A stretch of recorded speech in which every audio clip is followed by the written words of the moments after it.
Alright team, so since the last stream, did a bunch of grinding. We've got our 4 greatsword lads, or 2 of them are warbrand, light armor warbrand users, and 2 are heavy armor greatsword users. So it does occur to me though that I probably want to get 2 greatswords and 2 warbrands spare in the inventory. And I want to use either greatswords or warbrands depending on the enemy type. Oh man, this is why I love a wild man. And look at that, minus 41 fatigue, minus 19 great sword. He's still got 79 fatigue. Love a wild man.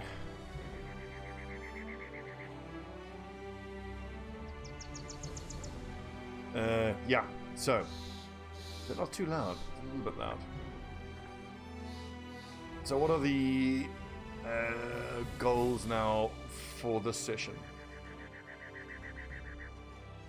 I should just point out that I finished the get 15,000 gold ambition, so we got 134 inventory.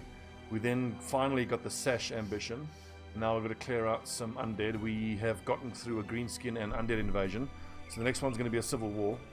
We will hopefully get 2 more tier 3 crossbows. I've purchased fighting spears for the 3 tanks. We still, in 250 days, haven't found a single bandit leader that has a tier 3 sword. So we might actually want to spend some of that to buy a nice sword.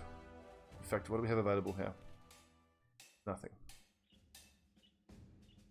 Realistically, in this evening's session, we can take a crack at the witch's hut if we can find it. So Mozart has 127 resolve, which is okay. Could be better if I'm honest. But look, we've got 2 shield breakers, 2 greatsword, 2 warbrand, and then 4 crossbowmen. So when we're fighting against particular enemy types, we can go with no crossbowmen whatsoever and have 4 greatswords. In the couple fights I've had against big hordes of undead where there's no necromancer, not bothering with the crossbowmen has proven to be the right option. It did make me think though, something I want to experiment with in future is a no archer build. So that makes me think, how would I then deal with like enemy necromancers or enemy crossbowmen? You can kind of have this core group of 8 lads, and then you can have 2 two-man teams that run around the flanks, and you put the 2-man teams in possession of skills like footwork rather than rotation, so they can disengage. You give them pathfinder so they can move quite easily. And if instead of doing groups of 2, you do 1 each, and you give them lone wolf. That's worth trying. I don't think it's going to be that good, but it's worth trying at some point. What's up, Wolfgang? Yeah, I just started. What do we have here? Green skins? How much you paying? That's not really worth it. We could just go run around and go kill some undead. We've got no injuries, we've got loads of tools and food. Where's the nearest weaponsmith? I really want to go buy a fancy sword. To armor a weaponsmith, there you go.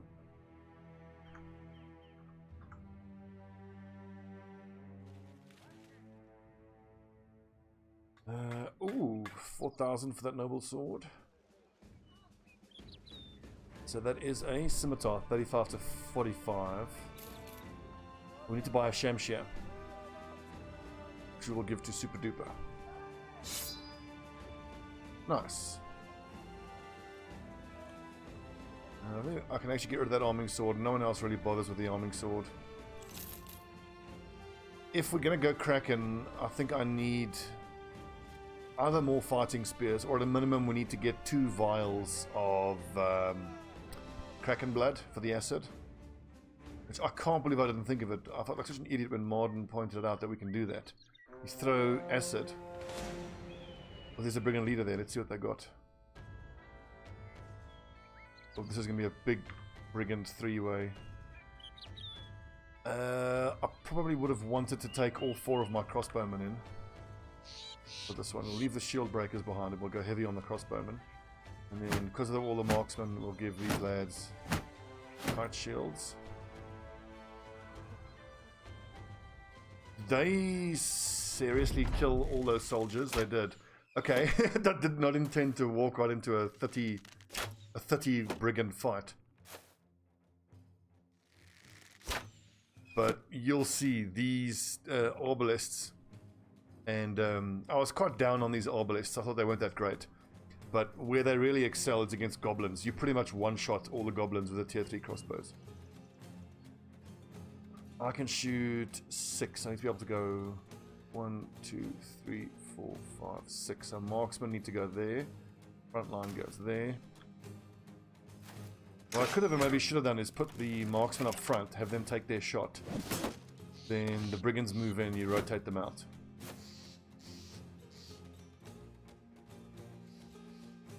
I go here. There are... The tier 2 crossbows are the big threat. I don't have any range. Only one there, he's behind the tree. Uh-oh. Now we've got staggered lines. That's something I should have thought about. I should have known. Okay, so you two all need to kill that dude. That is your job. I could actually shoot point blank and then get rotated out. Remember, these greatsword lads, the big ones don't have rotation. God damn it. And then you might wonder, why on earth didn't I give rotation to my greatsword lads? The reason being is that when I use the heavy armor greatsword lads, it is when I've taken all 4 of my greatsword guys out, and then it's like against a swarm of undead, for example, is when I would want to use it. And then you have these 5 guys in the center. You have the heavy greatsword guys like 1 square down, and then the warbrand guy 1 down into the left. And then they can, then the warbrand and the greatsword can swing in half moons, and that's amazing at holding the flank.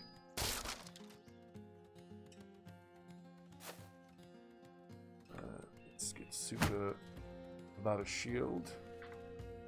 What is his passive range defense? He doesn't have good enough range defense. I mean, just for a second they're thinking whether I should start the fights with him without a shield. But then he takes 1 crossbow shot and he's going to have a bad time.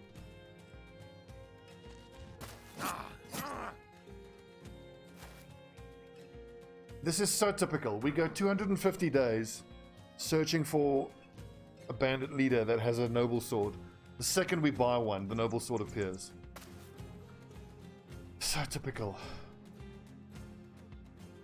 Okay, so I still don't have my crossbow. He's still in melee range, which is the problem, but then Dankovsky can rotate him out. Gurg. So the mission for tonight's stream, we need to get 1 more level on Ulthert to get into level 11. Then we want to find and attempt the Witch's Hut. And then we want to find some dragons, get their blood, and then go take on the Kraken. Basically, I want to try to get the lightning sword and fighting spear to the face. I want to try to get my hands on the lightning sword and the obsidian dagger ASAP. One thing I wanted to point out here, our 3 overwhelmed tanks, we've never put a single point into their melee skill. So what was his chance to hit? 67% chance to hit, which is fine. So it's the first time ever that I have literally put no points into melee skill on any kind of build. It's been surprisingly okay. I don't really think I would do it again. But that feeds into my other point. Look, one of the points of experimentation in this playthrough was I wanted to know whether light armor is at all usable. Honestly, I already knew the answer to that, but I wanted to try more of the nimble and dodge builds. But this bit of experimentation is just to answer that question again, that light armor is not at all feasible on the front line. It's all going to be heavy armor. But I mean, we already knew that, didn't we? 73. Just blow straight through the front. Don't get me wrong, man. These crossbows have their moments.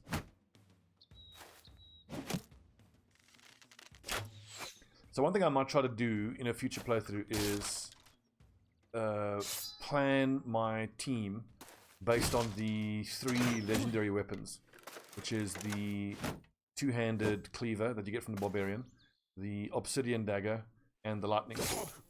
So I want to maybe build, like if I have 7 men up front, the 3 center guys will be obsidian dagger, you know, lightning sword, and two-handed cleaver.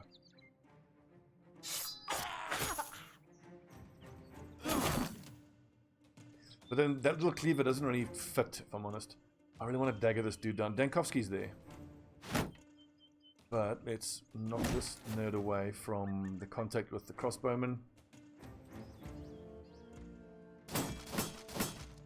God damn it. All those hit chances. 40%. But I mean, that is a heater, so. That's true, and there's new legendaries in the DLC. One of the other things we were testing was the viability of Duelist. And maybe it's just because it's a sword, but like the sword Duelist, you have to sink an extra perk point into Duelist, and the Warbrand, light armor Warbrand users are just more effective in every situation. They do more damage overall. I mean, you know, less of the damage goes through armor, but I think maybe if I'm going to do a Duelist, it should be a cleaver to apply bleeding, but still I'd rather be using a two-handed cleaver. Or maybe it's a mace, because I mean, a mace Duelist is going to sail through armor. But I mean, ever since the two-handed maces came out, just superior. Spear Duelists shouldn't be underestimated, you know? Because they are going to like almost always hit. So they're going to be super accurate. Which is really important. But it's the lowest base damage of any weapon. I probably should have gone in with the 4 greatswords here, but then I wouldn't have had any ranged. We're getting flooded here.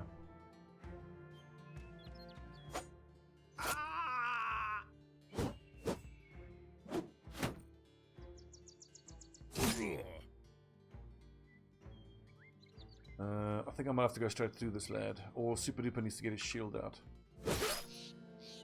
I mean, ugh. Didn't feel great. Only 5% chance.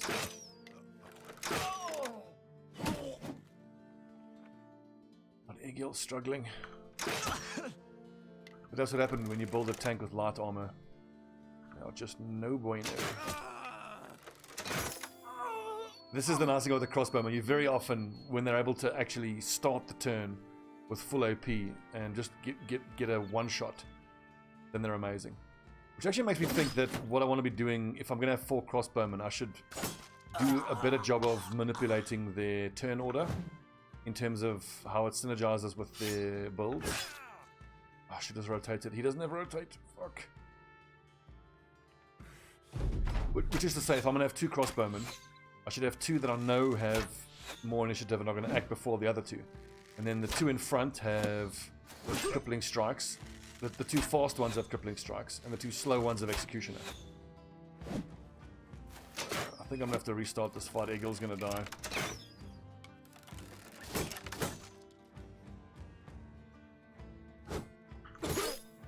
Oh, nice panic. Let's restart this one. This was...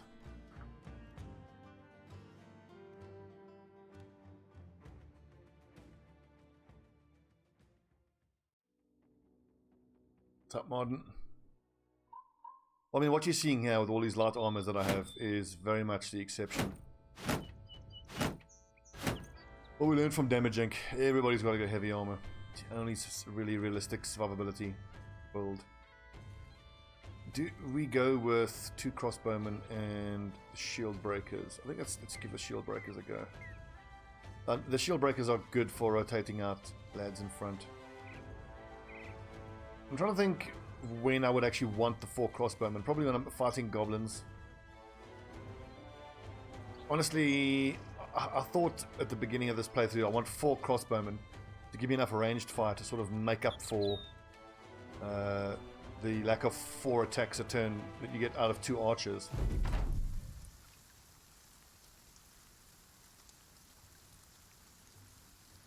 Yes, Donkey. Actually, we're gonna do 2 or 3 hours, and then I'll do a dev blog review.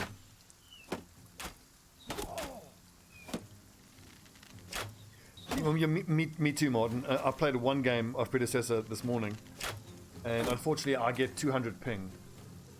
So it gives me those old Paragon vibes. But I'm just gonna wait for it to get into a more stable build.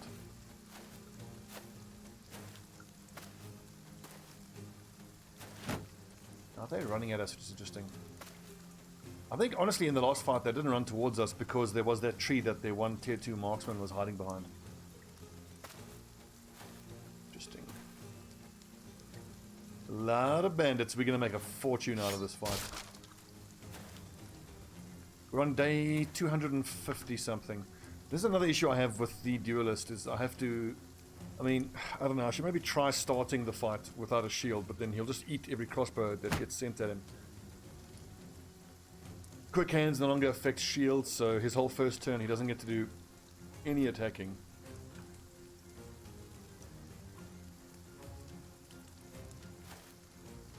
Sad. I really think I want to have a playthrough with more dagger specialists. So good. Do I need Indom? I don't think so. Axe and flail. Well, he's not level 11, so it doesn't matter. God damn it.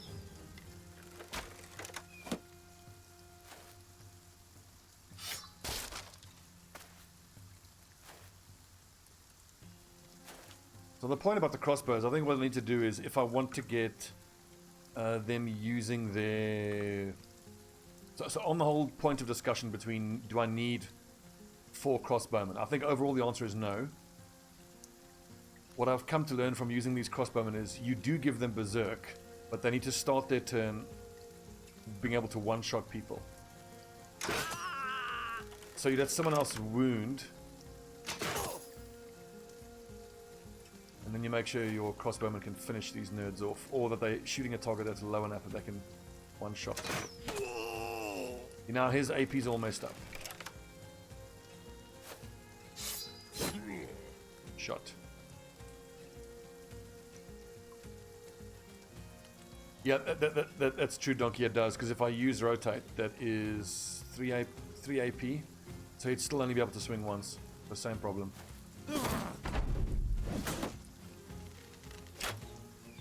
When they changed the quick hands not affecting shields, that was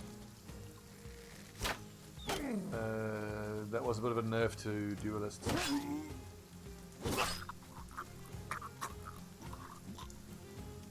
You're in reserve, Modern. So that was some nice damage there by Super, but the question is, so he's doing 56 to 62, but then again, a Warbrand does, what, 50 to 75? With admittedly slightly less armor pen, because this is 20 plus 20, so 45 armor pen, but I don't know. There's situations where the duelist will outperform the Warbrand, but I think 9 out of 10 situations the Warbrand will be better. Wolfster, evening. Are we?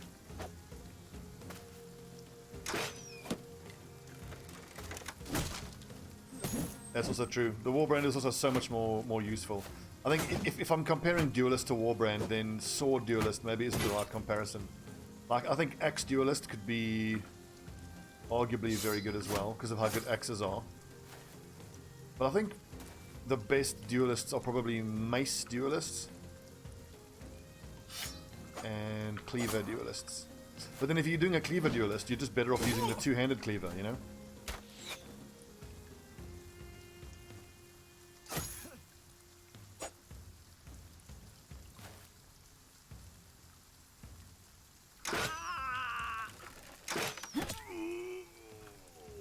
Done. I would just start picking off these nerds. Yes, these crossbows are strong, man. In retrospect, Headhunter didn't feel like it was worth it. Because a lot of times, I think one or the other. If you have Executioner, you don't need Headhunter, because if you are hitting a wounded target and you got crippling strikes, then whether you hit them on the body or the head doesn't make much of a difference anyway.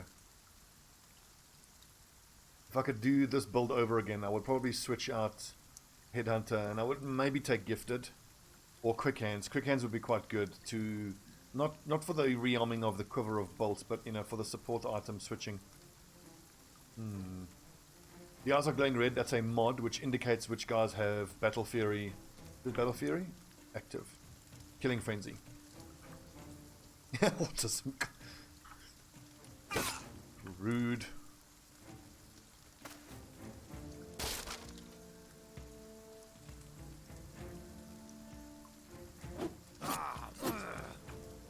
I love dagger specialists. I know they fall off, but they are so good in so many situations. And this is why a lot of times when I build greatsword guys, I want to prefer footwork, fancy feet to rotation, because being able to fancy feet lets me split more accurately. 63. One shield and he's impotent. Woo. Scary, scary. Not yet, but we're going to go take a look for the witch hut. I just want to finish this ambition, because this is kill 4 zombie layers, which should be quite easy.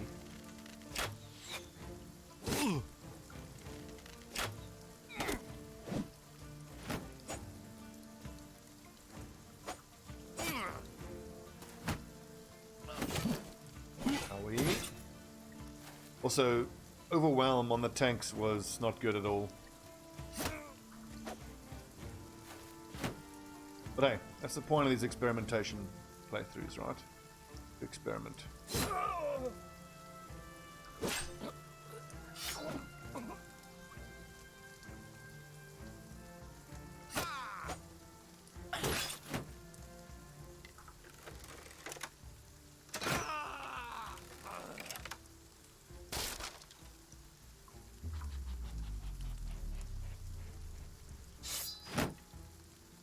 Oh, I had an attack there. Fail.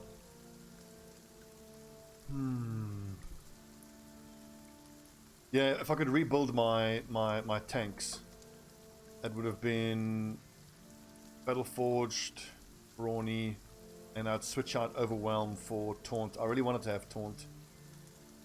I feel like Taunt would have been more useful.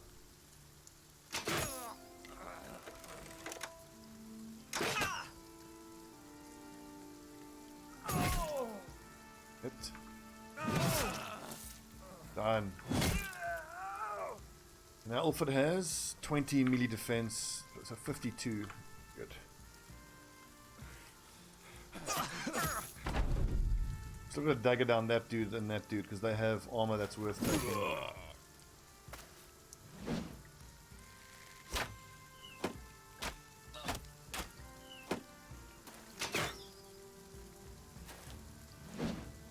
Yeah, I agree, Donkey.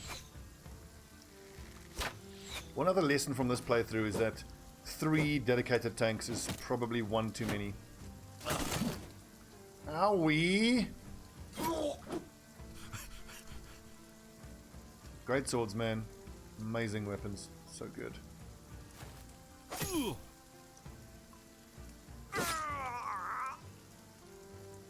Let's go bop this nerd on the head. I'm also really feeling, I'm noticing the lack of a mace specialist. Like if I would ever build a duelist again, I'd make him a mace duelist. But I can't see myself building a duelist ever again. It's just too underwhelming.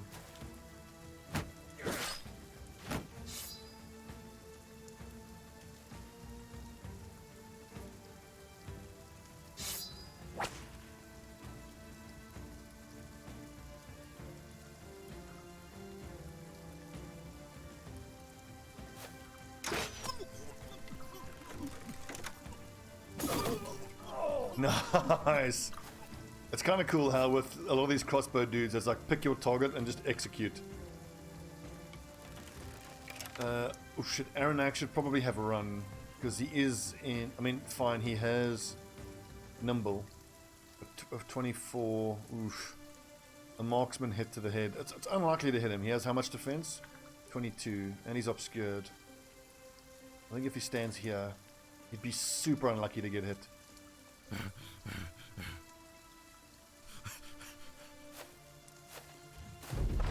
Oh god.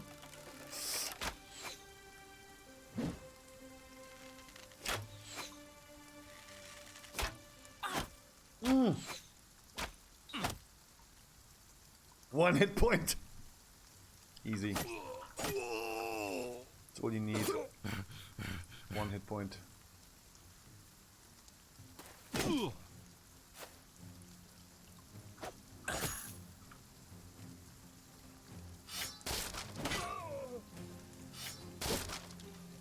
Oh, I keep breaking our fucking heater shield.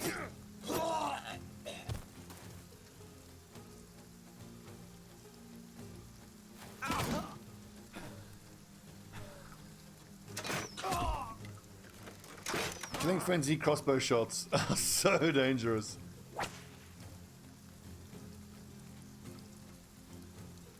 Aaron X, you need to run away bravely.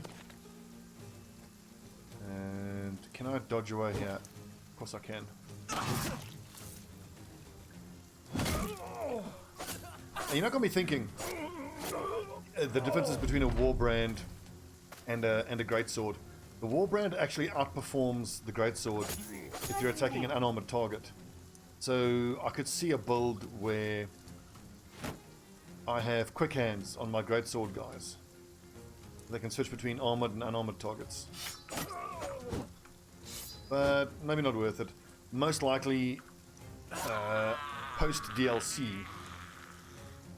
I can see myself having my greatsword guys main with either a warbrand or a greatsword, depending on the enemy type. And then you give them a pole sword as their backup, so that when they're too wounded to be on the front line, they can still damage from a tile away. So with the addition of the pole sword, I'm predicting that sword specialization is going to become one of the best, if not the best. Double kill, nice, Caspar. I agree, Donkey. Especially, I want to see the new daggers that do extra damage against dazed targets.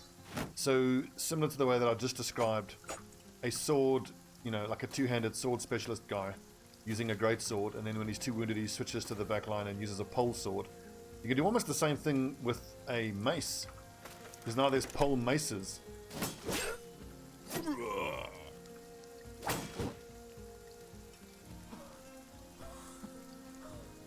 So I'm thinking of a lineup where I want to see maybe even one or two dagger specialists. The ones that do more damage against stun targets. And then behind them, you put the two-handed maces that daze. Okay, and then he's actually surrounded, and I need to keep bonking him on the head.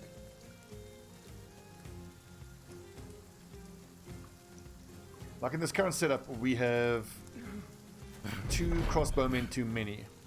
But if I still want 4 backup brothers, maybe you just have 2 dedicated crossbow guys and 2 dedicated dagger guys. And I mean, in these first 300 days, the dagger specialists are just super important because you're fighting a lot of raiders and it helps your economy enormously.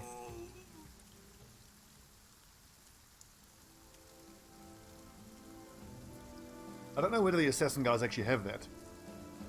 I just know it's a new dagger type. Again, I should have pointed out again, we just spent 5,000 on a noble sword because we've gone 250 days without getting one off a brigand raider. And then we finally get one as soon as we spend the money.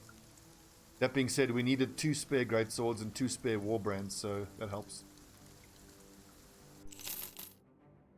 Nice. Right, Iron Ox. Take some time off, my man. In Martin, there he is. 101 range skill. Excellent. Ulfert needs a dagger, extra bit of fatigue.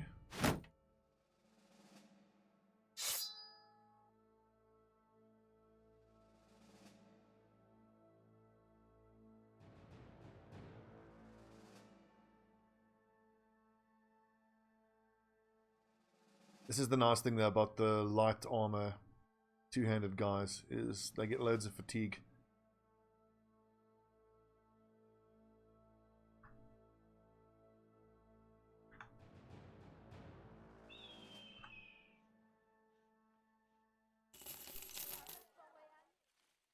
kind of wonder whether we should be looking to hire a high-level brother and replace, but honestly, I don't think so.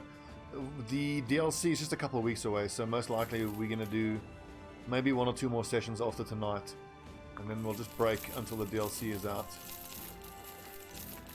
I already feel like I've learned everything I've wanted to from this experimentation playthrough. 3, 4, 5, 6, 7, 8, 9. You know, duelist-wise, I wonder if you can make an argument for a flail duelist. You can hit the head more often. What are the... So 30% ignores armor. That would become 50, 55. You would do 12 to 25 with a high chance to hit the head. I got a strange comment to one of the YouTube videos where in the last session we were discussing how good the Warbrand is, and someone said, no, the only weapon that comes close to the Warbrand's usefulness is the flail that you can attack with twice a turn, the two-handed flail. But none of the two-handed flails allow you to attack twice a turn, as far as I'm concerned. I think that commenter was mistaken. Cobra, that is an understatement, dude. I can't wait. I'm gonna be cracking 2,000 hours in Battle Brothers pretty soon. I'm really looking forward to the upcoming DLC. It's gonna be wonderful. Let's see if one of these cities won't give us a patrol mission. Ooh, a hedge knight.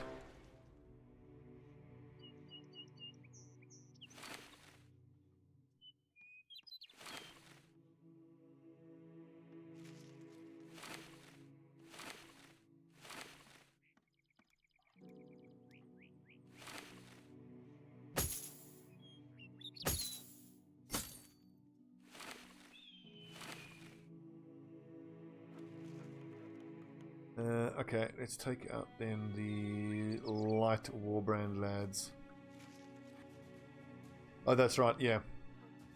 The heavy crossbows. I could just buy 2 more.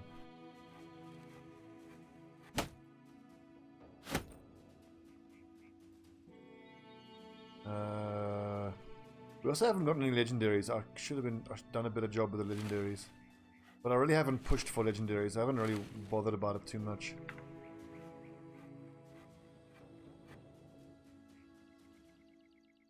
Yeah. No, it wasn't a mace, it was a two-handed flail. We surrounded that hedge knight. This is so typical of this game. We just wasted 5,000 gold on Super Duper's Knight's Sword. It's so typical. You go 250 days without any noble swords. And then the very next 2 that you encounter, the bosses you encounter, are carrying noble swords. So typical.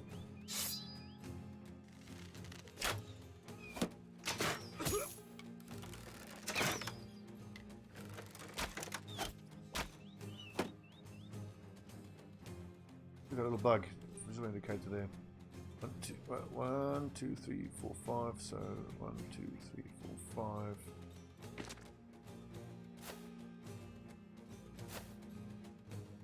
I hope we get that Warbrand I want. Is there anything I can have a chance of one-shotting? Not really. God, look at that damage.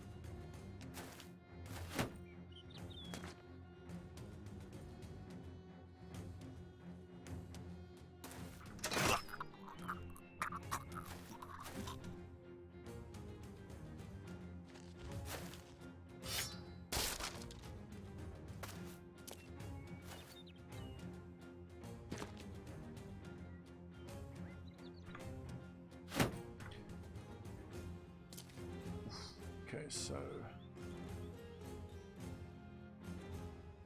Bodo's gonna switch him out so that I can sneak in here.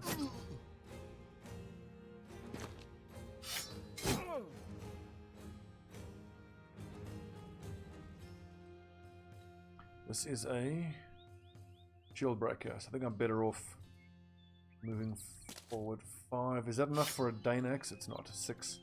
Damn.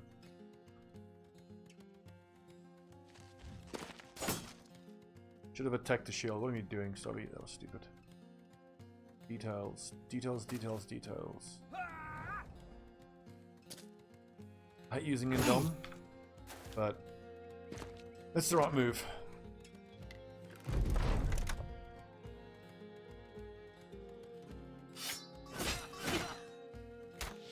I used the wrong buttons there. I should have broken his shield, but never mind.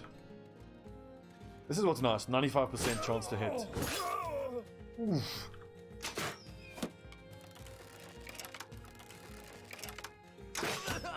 Oh! Headshot. 66 damage to the head. Grazed neck.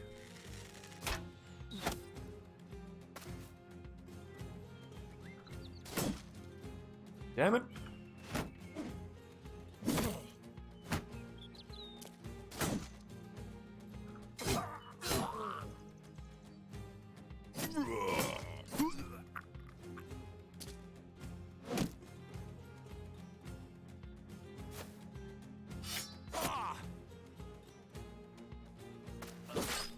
Oh, yo, that's where the Warbrand sucks.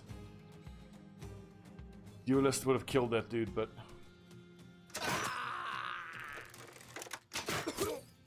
oh no, yeah. Another point to consider on the what's the best weapon for duelist debate. A mace is a crushing weapon, and the crushing injuries are by far the best.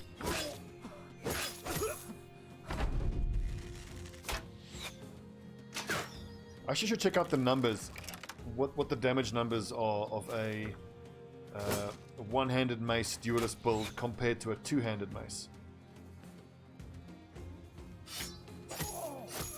Put to one side the utility differences of the abilities the weapons give you.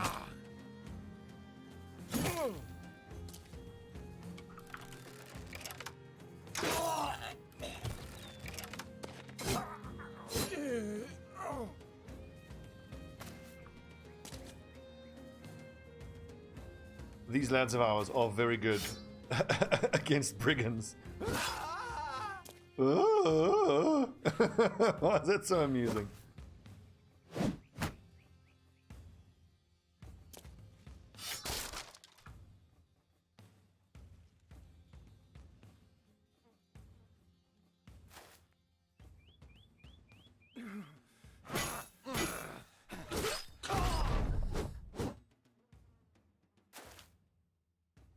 So, hammers have 50% armor pierce to begin with, so a duelist would hit for 75% armor pierce.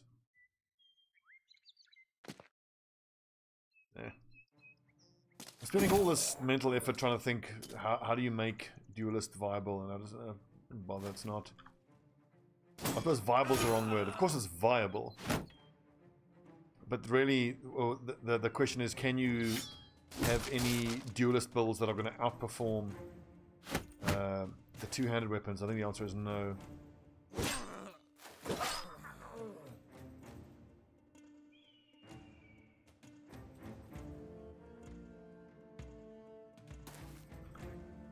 Yeah, it's true, modern, but I mean, I think for the next playthrough, I'm just going to go back to pure archers, and then just wait with them when there's no unarmored targets for them to shoot at, because armor is of course their big weakness, but I don't need my archers to take out armor. The archer's job is to kill other archers. That's his main job, is to kill other archers.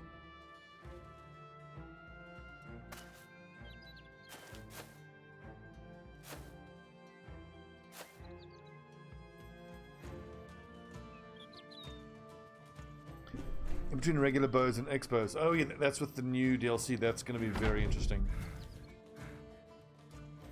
Very, very interesting that's going to be.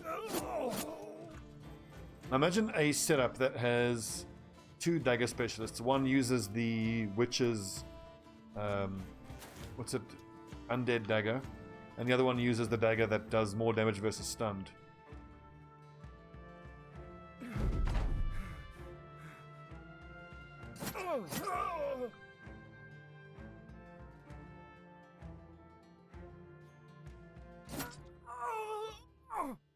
Snick, snick, snick. Kill, kill, kill. Man, we are minting it with all this gear we're getting. And we got the Warbrand. Awesome. So now I've got 4 Warbrands. If I care to use them. And we just need 1 more Greatsword. Duelist Dagger. No, no. That's exactly true. Like the whole party trick of Puncture, of a dagger, is that its Puncture goes straight through armor.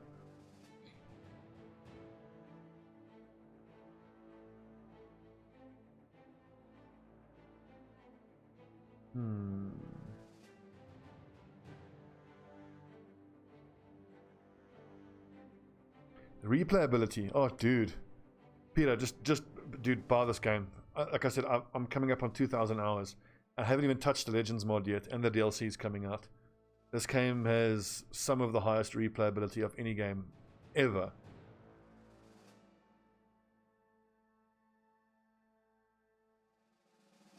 Remember, it is easy, but you don't have to make it that hard, you know. You don't have to play Iron Man. I don't play Iron Man anymore. I don't need that. Let's get that. Wait, do I even need the 2 spare long axes? For fighting trees, yes. 3, 4, 5, 6.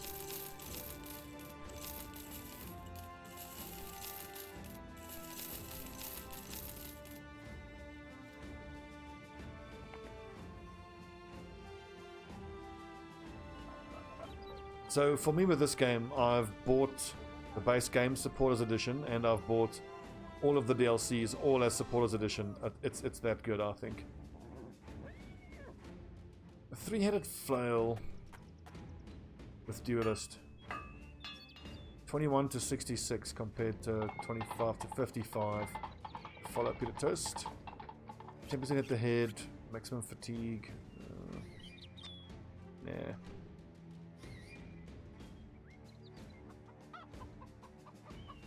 The Speetum is interesting. Maybe for these heavy tank dudes. I could have changed up the build a little bit as well. Instead of Overwhelm, I could have gotten bags and belts, because now any tank, even with heavy armor, eventually will have to rotate off the front line and be able to attack from the back line. Could give them a Speetum. Although these guys have axe mastery, so they could attack from the back line with long axes, but they're not going to hit with the long axes.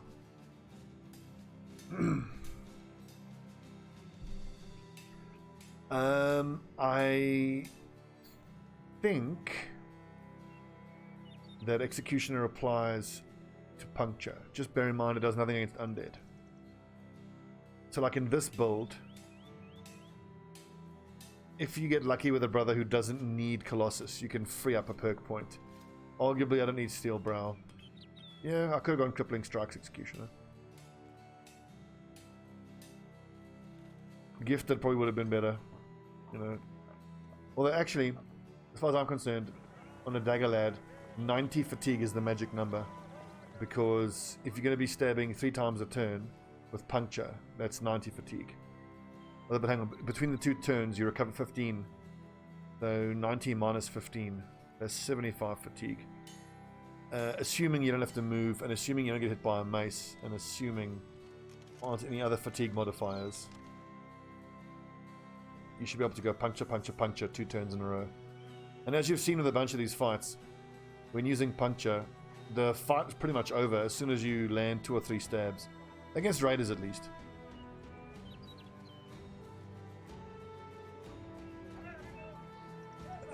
Overwhelm would be better on the Dagger Lad, but one thing I found from this playthrough as well, with Overwhelm on the tank, Overwhelm is a debuff it's a debuff for large targets, for dangerous targets. But it's a very poor debuff on large targets because, I suppose it's effective against beasts, if you can attack before them, but like on an Orc Warlord, or 90% of the targets that I'm hitting, you know, you hit them a couple times, you overwhelm them, but they either die pretty quickly, or Overwhelm only affects the target being overwhelmed for a turn or 2. That's kind of the theory behind the usefulness of fast adaptation in reverse.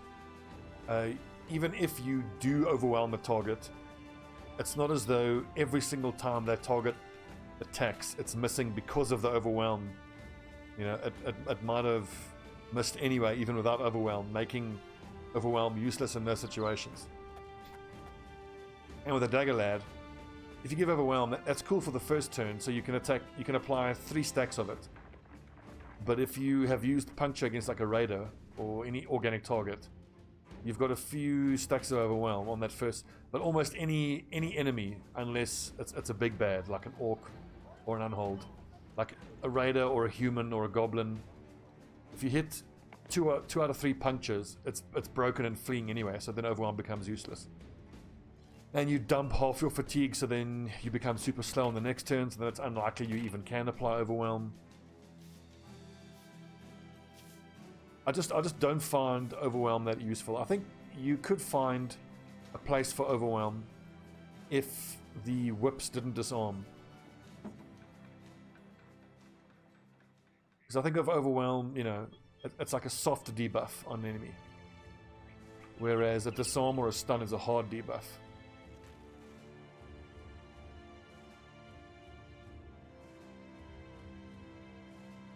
What do we have here? It's a lot of geists, holy shit. 2 to 3 necromancers.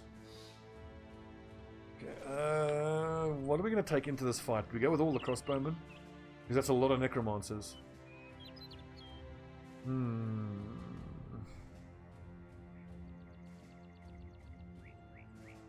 It's a good idea, Wolfster. I should tweet them. I'll do that tomorrow. So what do you think is our best setup? 2 to 3 necromancers, shit ton. The Vidingangers and the fallen heroes aren't that scary. What is scary there is the ghosts. The question is, do we think that 2 crossbowmen can do it for us? Because if I take all 4 of my crossbowmen in, then that leaves me with... I'd much rather go with the heavy armor lads, but his armor is wreck.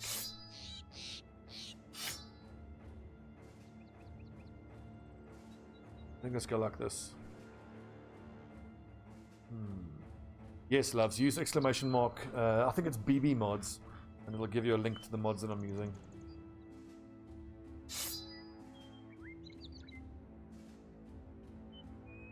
There's all my other fucking whips.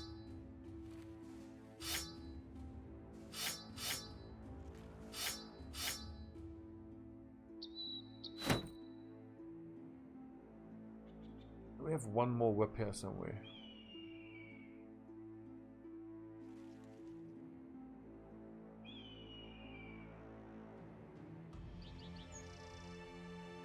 Well, the whips on the tanks are pretty useless anyway. You got almost no chance of hitting a ghost.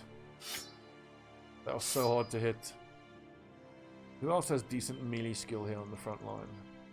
It's only 4 whips.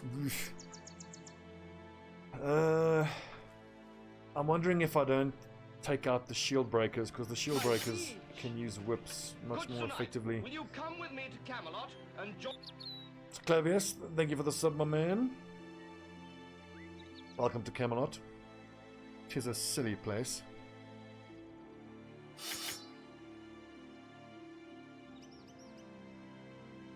Also, how do we make this better here? We put these lads up front with tanks at the back who can then swap out the guys. Yeah, I mean, the Warbrand wants to be in that position anyway. This gives us the most whips on the... 6 whips on the front line ought to be enough. We are at the start of the fight, though, going to need to run forward, though, to get us into range of those necromancers as soon as possible.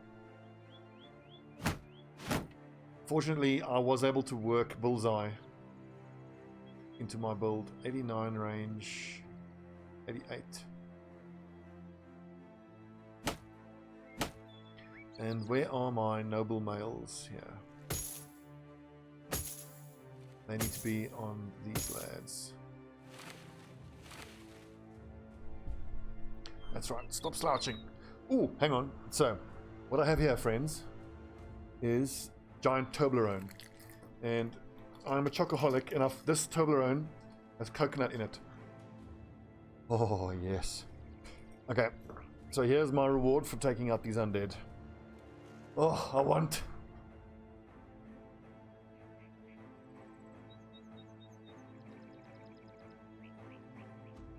The one we died from the Berserker. I don't know which it's in one of the episodes in Pain Incorporated. I wish I could just remember which one. Please tell me we have more poison. I really want to poison that.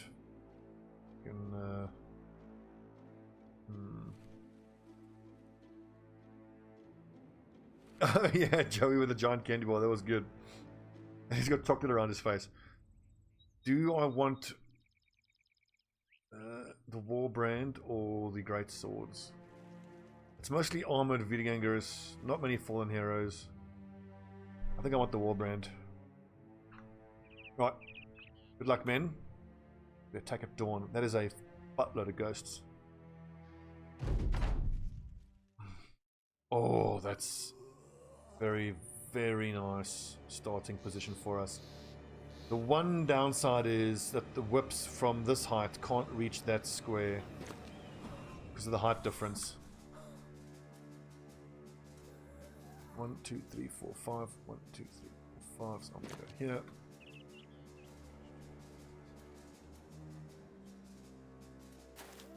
God, I love Friends. There's so many amazing episodes of Friends.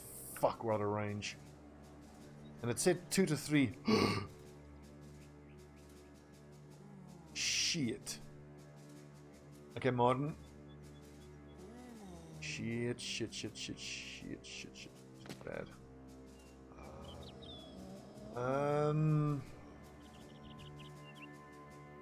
But Dolmar needs to get into range. That's even height. 1, 2, 3, 4, 5, 6. He's got to be here. Fuck, I'm gonna have to rotate him out on the next turn. This is super bad. This is no bueno. I think this is a reload. We will do our best here, but this looks like a reload. And this is Bannerman. We've got a lot of ghosts to deal with here.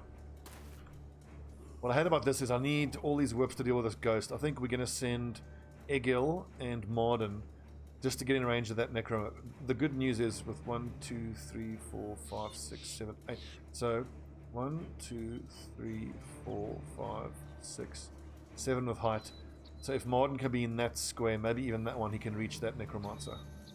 And he's got Bullseye, so he should be able to pot shot him pretty cool. This is Shield Breaker. KK is high accuracy. I'm so worried about all these ghosts. We could run away, but as soon as I moved my first guy up front, we lost the ability to run away because the possessed undead will then be in range on the next turn. It's not an Iron Man. I can just reload.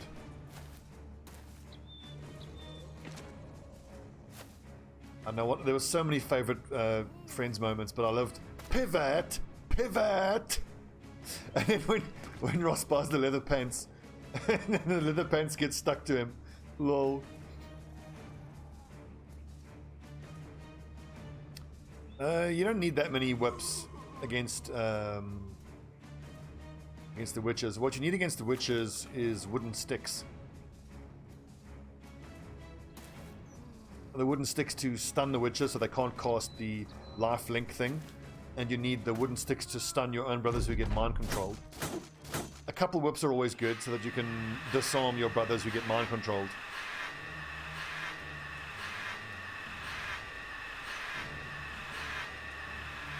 That is a lot of ghosts. Small tip in this situation, even though I'm in range here, I've got 33% chance to attack. But wait, let your Bannerman try to raise their morale first. Okay, luckily this Necromancer stupidly moved forward and got one tapped by Dolmar. That deserves a... Woo! You know you did. Right. Oh, big one, Mozart. Big one. Then you start whipping the naughty ghosts. I'm telling you, man, I'm trying to remember what this game was like before... Oh, 92% and he missed! Damn it, Martin.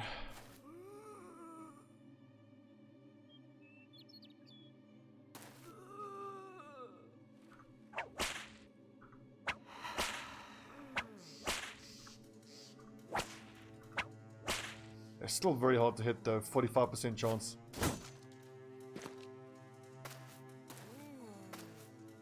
So we did quite well there, resisting their screams, but 1, 2, 3, 4, 5 ghosts still, and a bunch of the guys are already wavering and breaking. And we don't have a Lionheart potion for Mozart.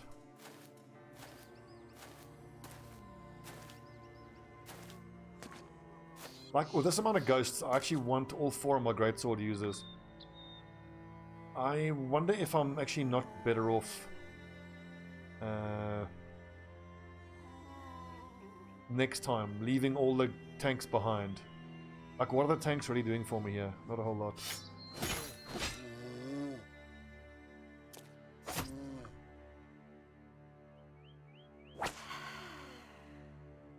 %59%. Yes. Oh, gross. Actually, this is where adrenaline is great. I can whip before they can act on the next turn. We're down to 1 ghost. Well done. Bodo, you can probably drop your shield. Extra damage. 2 ghosts. And we're out of range. Fuck.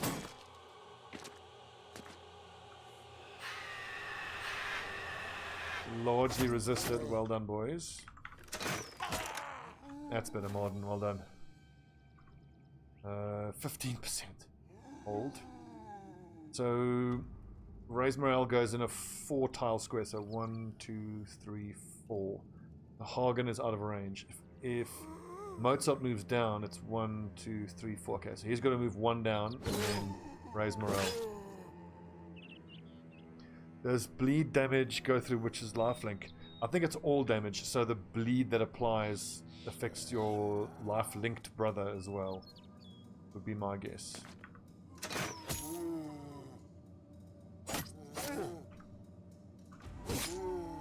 Now for witches, it's all about the wooden sticks, which reminds me we only have 1 in stock. We need to buy at least 3 more, I'd say. Yeah, we're going to try the Witch's Hut tonight. Just got to find it. The mission for tonight is Witch's Hut and kill some dragons to get their acid. And then we can maybe try the Kraken tonight, but most likely in the next session.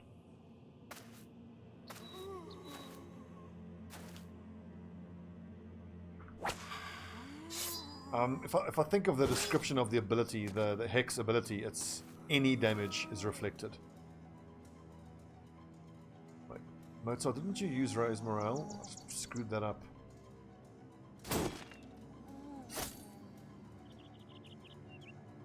The Kraken sucks.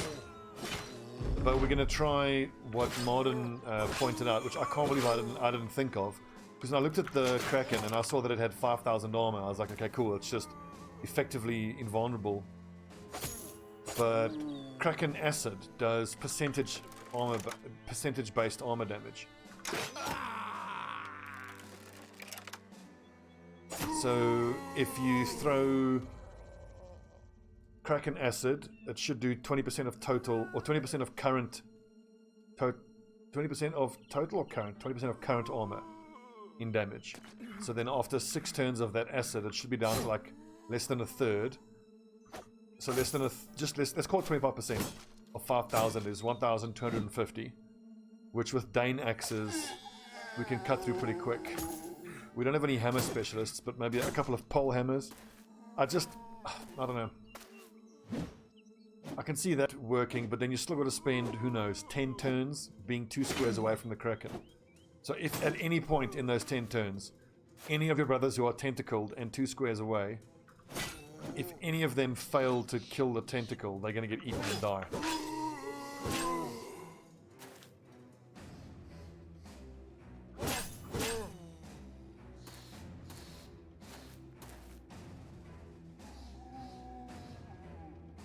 Yes, Britnoth. Acid flasks, correct.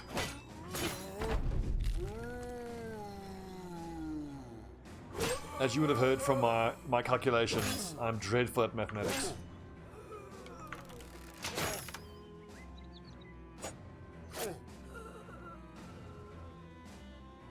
Bodo, or Egil, holding a whole flank by himself.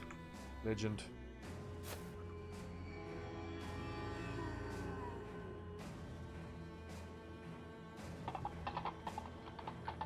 Village, queue for the follow. I've almost earned that piece of Toblerone. I don't have mastery though.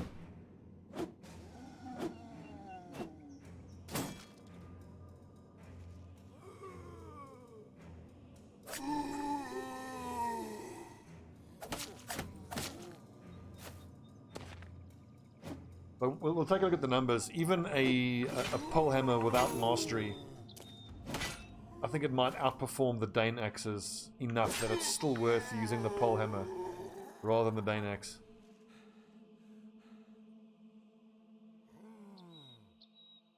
But hang on, except it counts as head armor, which would be bullshit because then it only 4%. What do you mean? So it's got head and body armor.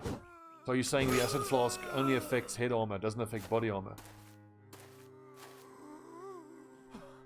Is that what you're saying to me?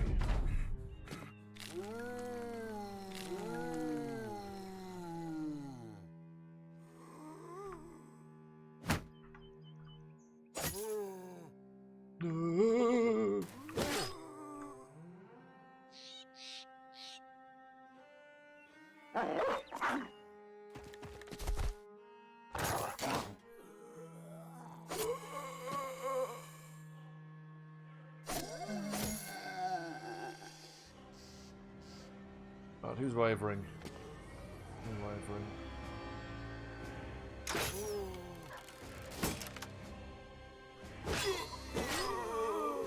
See how good reach advantage is of the Warbrand. 52 melee defense with 2 stacks. Okay, I'm trying to understand what you're saying here. Except if it counts as head armor. Head armor only gets 4% corroded per turn. On body armor and 4 on head. Okay. But then the thing is, then when you apply acid to an enemy, does it do a second? So it does a roll to see whether it hits. Does it then do a second roll to see whether it's head or body, or does it always affect head and body armor together?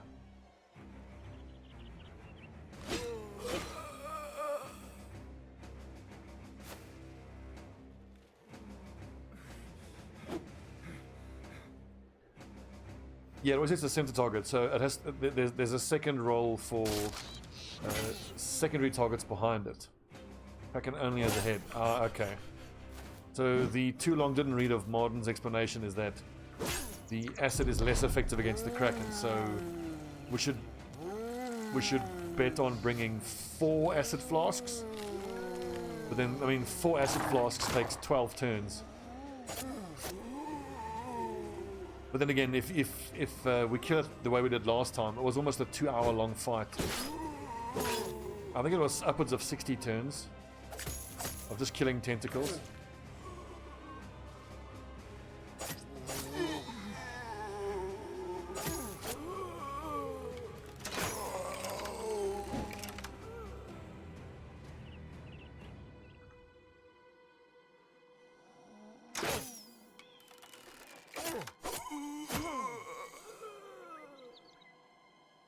Well, it took me 2 hours last time because I didn't think to use acid flasks because I'm what's known in the streaming industry as a moron.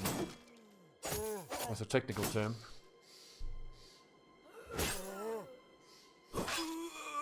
I'm so impressed with this Warbrand. I've really overlooked the Warbrand. So we attacked 3 times with the Warbrand. That's 166 to whatever 3 times 93 is.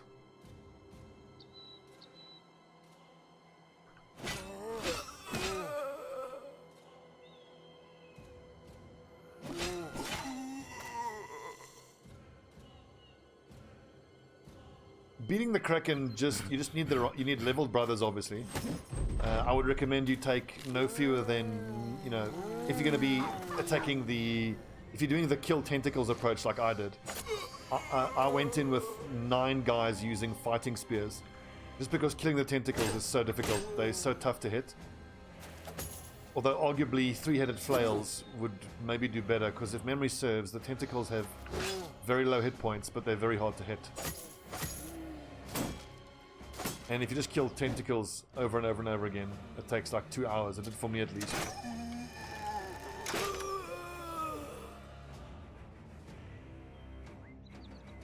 The problem I had with the two-handers is that if you miss, it's so much more devastating. Great swords would be good though. I think Warbrands is going to be the way to go for my 4 great sword guys.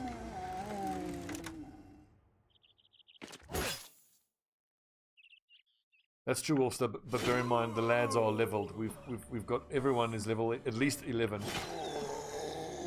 There's only one greatsword guy who's level 10, and he's actually not in this fight.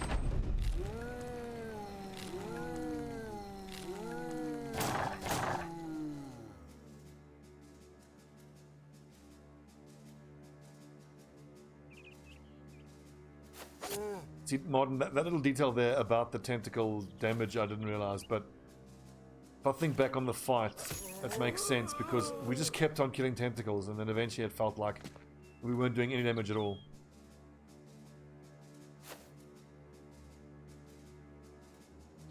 Enko, so we have a lot of light armor, as you can tell. I've got 3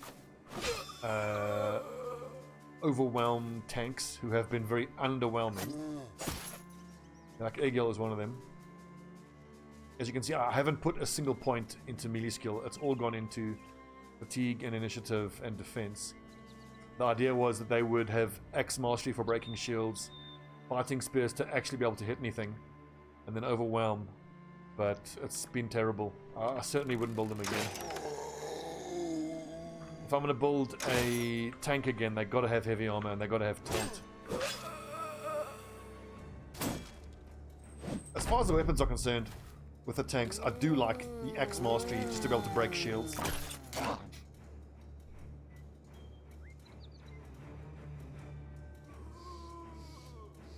Quick head guys, but maces seem a bad idea on tentacles.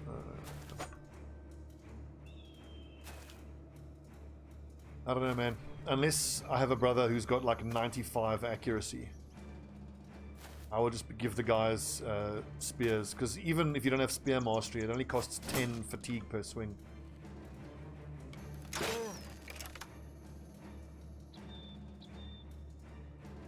I absolutely am sold on tanks. I was always a skeptic of tanks, but as we saw in Damage Incorporated in basically my last playthrough, not having any tanks can get you into trouble. We certainly didn't have what it takes to take on the Black Monolith. I think for the Black Monolith I would want 2 dedicated tanks, just so they can, you know, keep a bunch of enemies busy.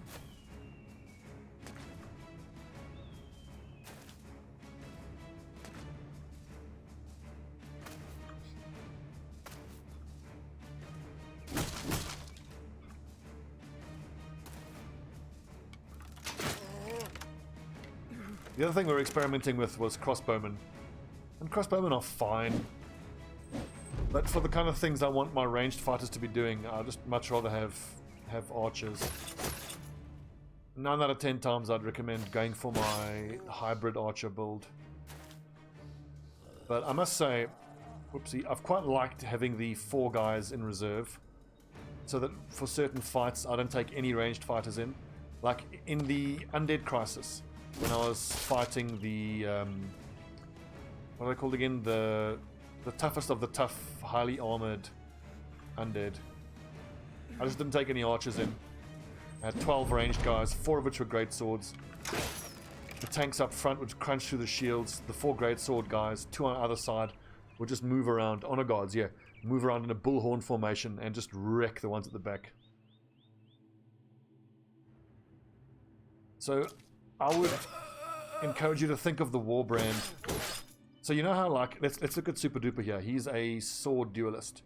Like, it makes a lot of sense. Like, if I had a Shamshir, I would use it, depending on the enemy type. So if I'm up against unholds that don't have any armor, I absolutely want the Shamshir, because it's better against unarmored targets. And the Noble Sword is better against armored targets. Similar thing applies with the Warbrands. If I've got a great sword, 2-handed guy, and he's going to be fighting armor, he wants the greatsword because you'll do more armor damage, I think. If you're fighting unarmored targets, or you'll be more defensive, then the Warbrand is better. Because remember, the Warbrand attacks twice a turn, so it's 50 to 75. So if you hit both, that's 100 to 150. Whereas the greatsword is 80 to 100 and something. How much armor damage? 37 to 56. I think 2 hits of that might be comparable to a greatsword. Yeah, and the AoE is weaker, of course, yeah.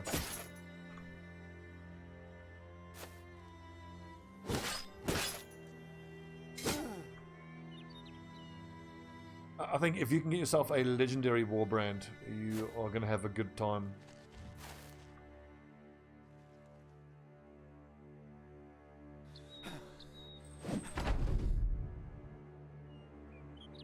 It's great sword. Yeah. Well, I do think of all of the two-handers, you know, you can have a lot of debate about which is the best two-hander, but part of the reason I love this game so much, there isn't a straight answer to that. The answer is it depends. Oh, Toblerone earned. Oh.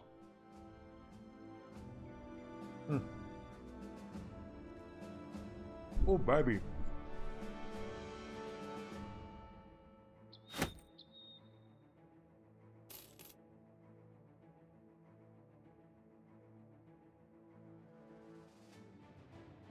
Worst two-hander is the two-handed spear, I'd say.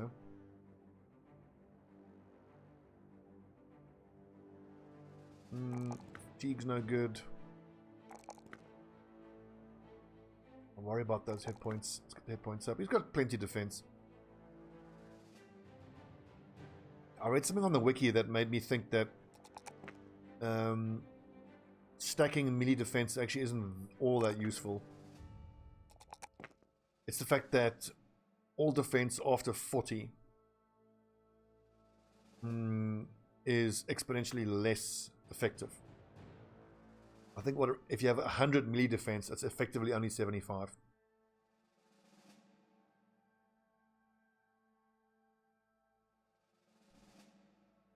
Oh yeah, guten Tag. Yeah.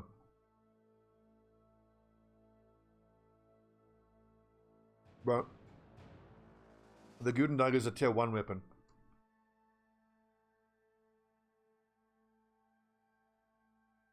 Now that I agree with. Most satisfying noise in the game? Orc two-handed flail thunk.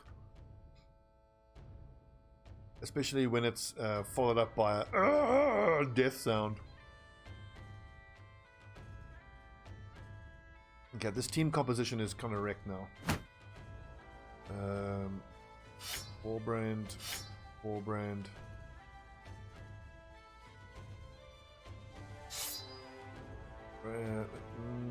Shield bearer, shield breaker, XX, dagger, duelist.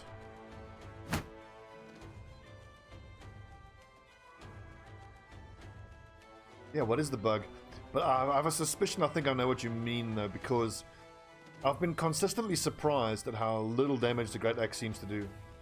I would guess the bug is that it's a damage bug.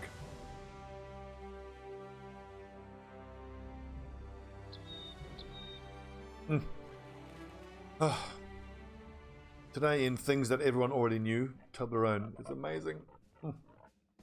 Oh, so good. Oh my god.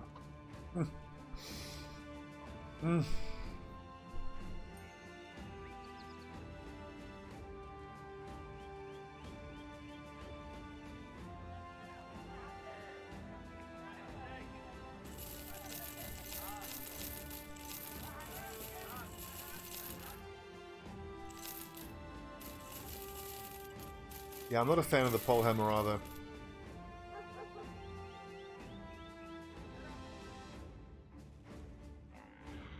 This two-handed flanged mace is one of the most fun weapons to use as well.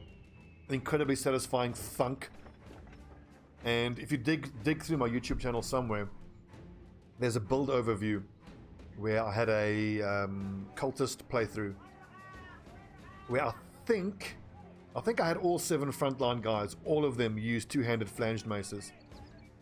And we had problems with AoE, obviously, so against hordes we had problems.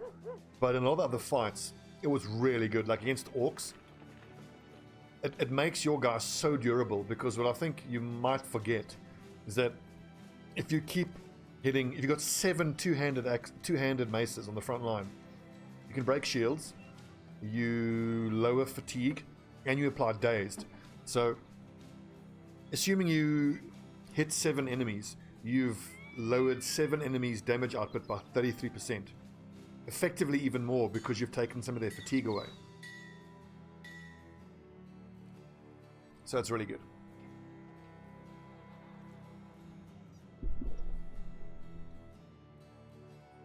Yeah, that's poo-poo.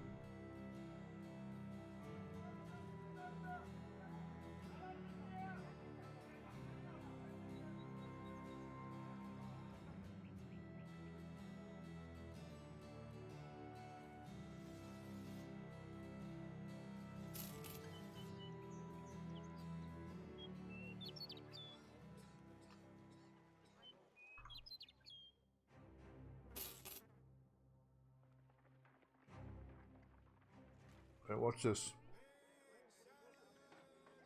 I don't want to do brigands, I want to do undead. Cheers, boys.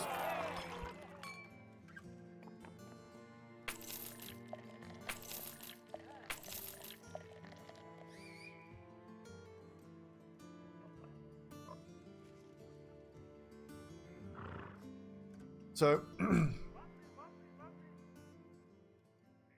and two-handed maces, yeah. I mean, you would need the brothers with the accuracy with it. But if we're talking two-handed orc flail, 1, 2, 3, 4, orc flail, you're not. Then the numbers kind of become irrelevant. The reason you use the two-handed orc flail is to assert dominance. Okay, here's a perfect time to leave all of our crossbowmen behind.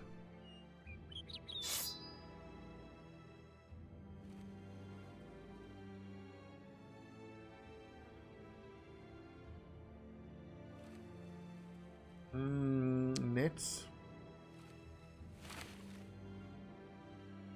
We must take a trip to the coast, get ourselves some nets.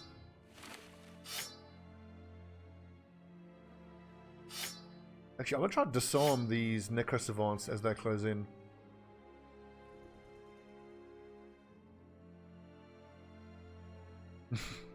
Indeed, Britnoth, you take a bath in the blood of your enemies. Ancient auxiliaries.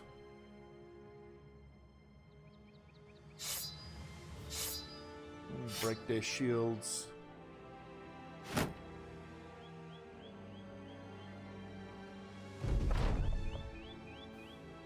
Right, I got another piece of Toblerone. I'm just going to go full on sugar hit.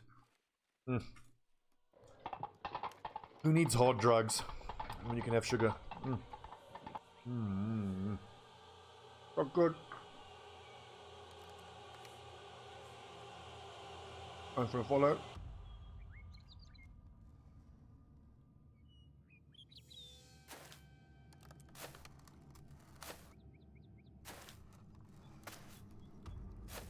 You know, from the Damage Inc. playthrough,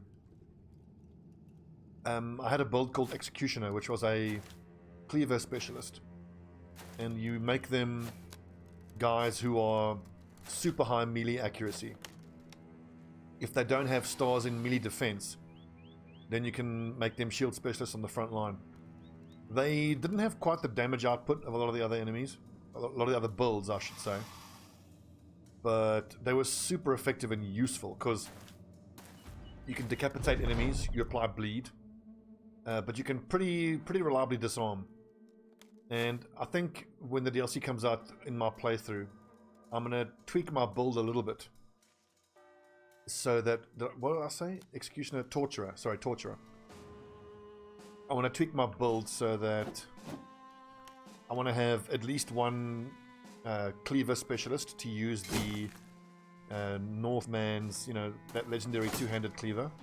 One dagger specialist to use the obsidian dagger. And one sword specialist to use the lightning sword. Although for the sword, specialist, I might even make him a tank. Because that's one of the great things about that lightning sword, is that most of the damage comes from the chain lightning.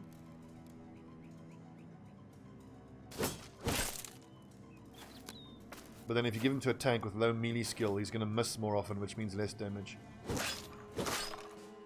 Yep, Warbrand, great.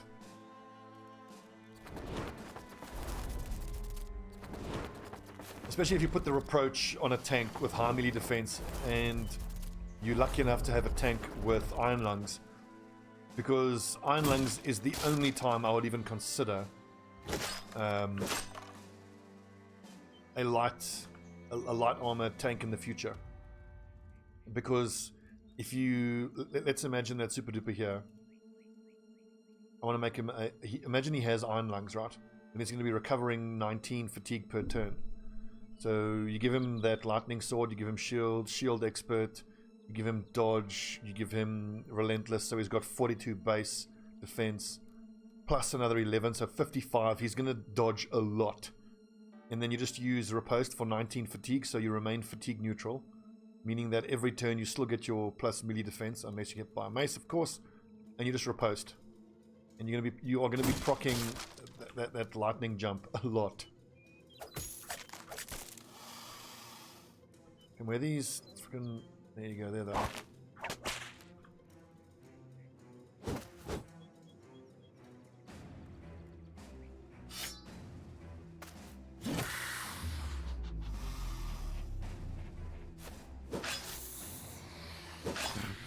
Oh, close.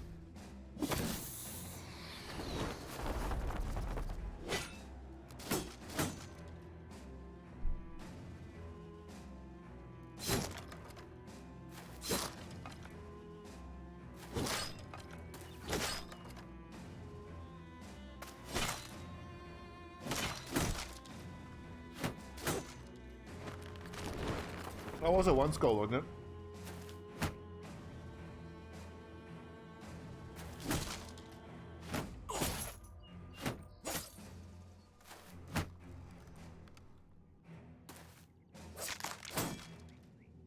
Yeah, the bone plate is really good.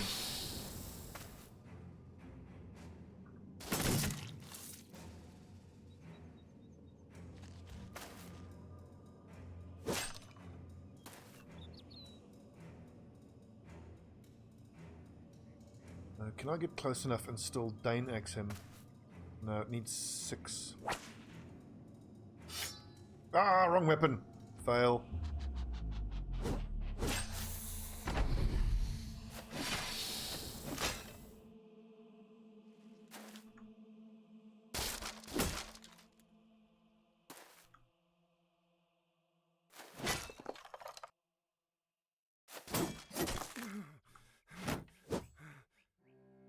Makes me so happy when I see enemies raise their shields and I have axe specialists.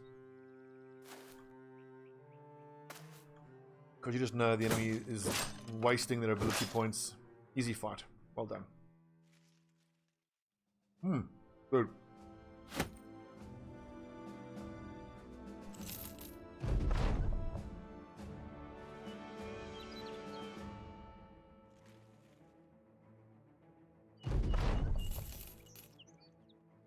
Hmm.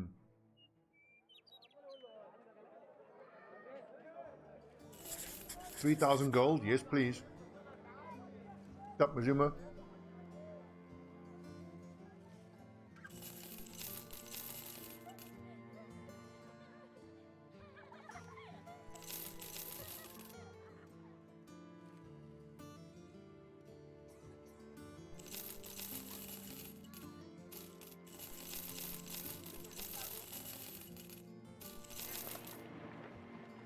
I quite miss my peasant mob I had. I think I had a 9 and 7 formation where all 7 of the frontline lads were axe specialists. I know Mazuma. By the way, lads watching, if you want to get in, there are people available. All 3 of the tanks are available, so the number 3 tank is available. Number 2 tank is available. Number 1 tank is available. Great sword available, heavy great sword available, He's taken. Light greatsword is taken. Let's go here. Loves to splooge.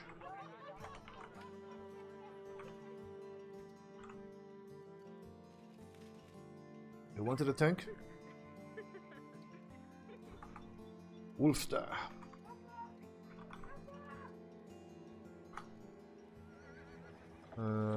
Enko the axe tank.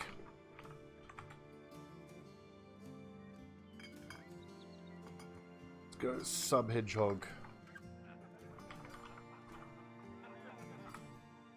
Okay, so taken. Available, taken. Available, taken. Available.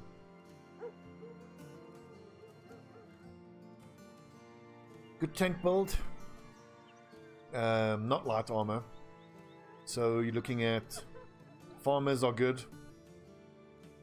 A miller might surprise you because they get plus 20 fatigue. It's surprising, but wild men can actually make amazing tanks because they get plus 20 hit points and plus 20 fatigue. Their lower 2 defense can be an issue. Caravan hand 2, yep. Thieves get nice defense, that they get plus 5 and plus 5, but they have very low hit points and fatigue. But for the tank, okay, so you go student, you go recover, quick hands, rotation, shield expert, axe mastery, underdog, brawny, battle forged, taunt.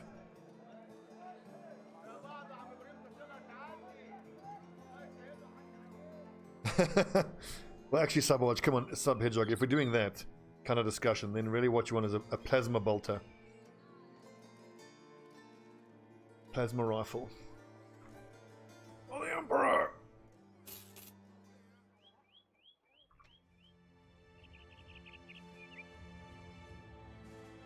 Oh, is this goblins?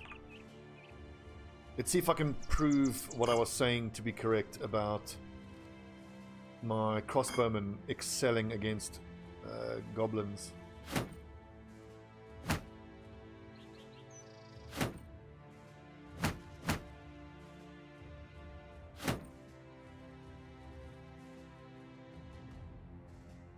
Nobles, sure, but I mean, honestly, nobles just irritate the piss out of me. You get so many negative events. They fight with all the lowborn, they cost a fortune. A lot of times I'm like, you know what, just fucking hit the road, you spoiled bastards. Actually, let's go with shield breakers, because the shield breakers can shoot crossbows as well.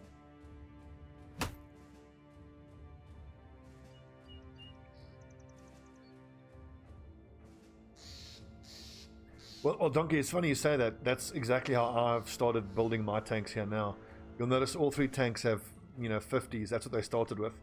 Every single level up point I've put into melee defense, fatigue, a bit of initiative once I got them up to like 75 for hit points, but I wouldn't do that again. The experimentation was to test the viability of Overwhelm. And that wasn't great. One of the big issues is that split shield doesn't apply Overwhelm. I've almost never hired a hedge knight. They're just so expensive. And the problem is, by the time I can afford one, I'm this far in, and I've become so attached to my, my farm hands and peasants and shit that I don't want to replace them.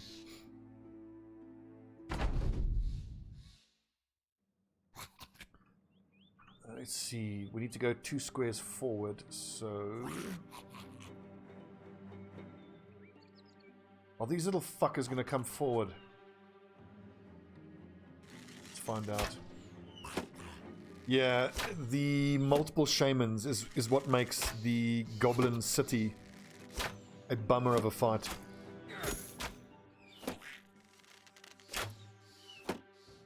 Well, but North, I use the tryout mode, but remember, even cycling through a by cycling through, do you mean test out, save and reload? But just using tryout on a hedge knight costs like 1,000 gold. Yeah. Messengers get plus 20, I want to say, fatigue.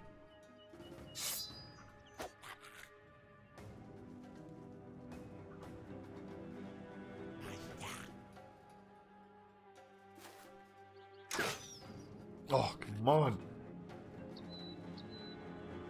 And this is one of the downsides of these tanks, is that all of these kind of like the spider web, this shit, I hate how it's dependent on your melee skill, because it makes my ranged guys hopeless at breaking it. And now I can't really move these lads forward, but I wouldn't worry about it. Marden and Aranax are going to do the killing of the bad boys there. And 54%. Oh! With a tier 3 crossbow, that would have been a dead goblin. Oh!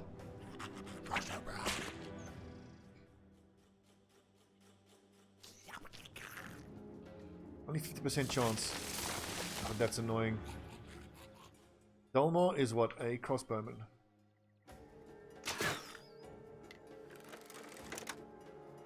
Super duper should be good at breaking out. Let's take our crossbow shot and then switch to shield.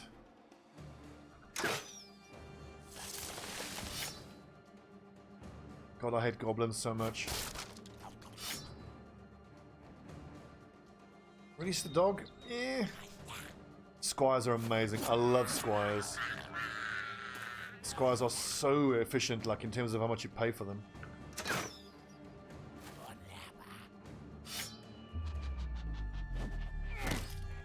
Actually, I shouldn't have moved Dankovsky forward there. He doesn't have the best melee defense.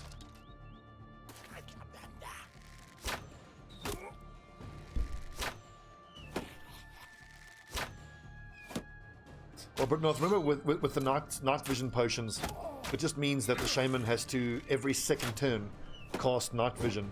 So it lowers the amount of, you know, flies and sprouting shit that he casts. It's still super annoying. I still found the Goblin City to be a pain in the ass. Lumberjacks are good. The thing is, Lumberjacks are only better than farmers in their base stats that they roll. Both Lumberjacks and farmers get plus 10 to hit points and fatigue.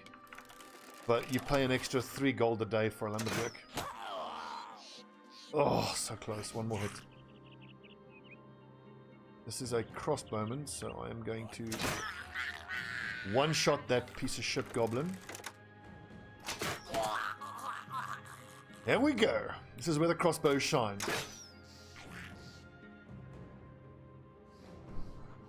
Yes, they do. That's what I was saying.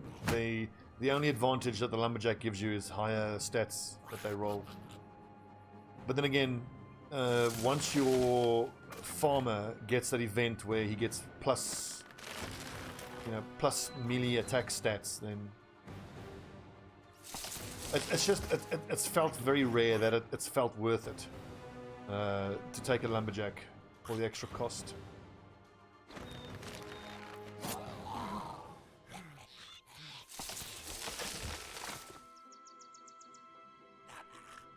Yes, indeed, the haystack tossing. Can we please just put one more crossbowman in that piece of shit? I've lost track of the Overseer, but the Overseer I don't find too annoying. He spends a lot of his time jacking up morale, especially when you break a few of the goblins. Yeah, brawlers are great. I love brawlers. Some of my best fighters have been brawlers. But are brawlers more expensive than militia? Militia are 11. Brawlers are 14, I want to say. Yes! Shot, Aranax.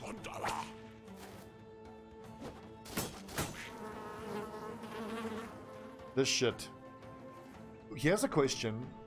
With Swarm of Insects, would Resilient, any negative status effects with a finite duration, Bleeding Charmed, duration reduced to 1. Oh, you mean like the initial purchase price? Yeah, but I mean, yeah, like if I find a militiaman who costs like 400 gold, because you can get the militiaman cheap. It's about the gear they're carrying, you know. As soon as they carry a hand axe, then they become expensive.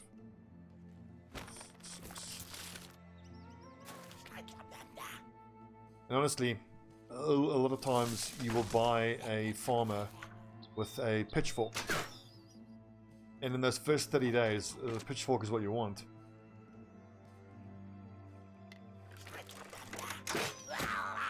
God.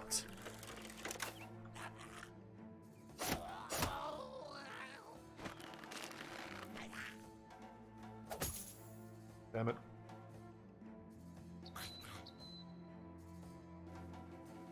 Well, Anchor, sometimes it can. Like, also, if you've started with high funds, like within the first week, you can find a militiaman with even padded leather. And right in the beginning, I think it's all about the padded leather. Padded leather is great.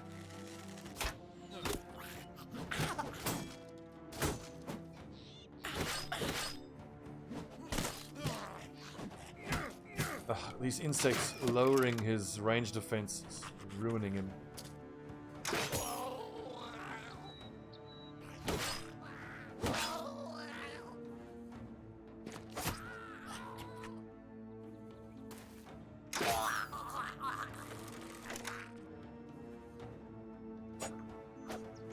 Damn it.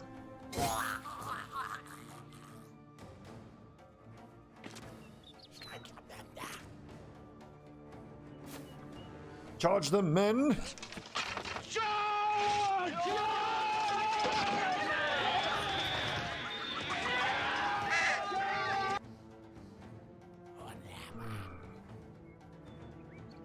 This is Torkel, the shield breaker, 70%. This build here, the shield breaker, normally I'd make it heavy armor, but you can get away with light armor on a shield breaker. This is one of the most useful builds I've found. Hits the occasional crossbow shot, uses long axe from the back line, rotates to the front if someone on the front's in trouble. You know, can then still do nice damage with the fighting axe. Love the shield breaker. Super, super good. I try to always have two in any company. Morden is bleeding. What do I do with him? Because like another crossbow hit and he's kind of dead.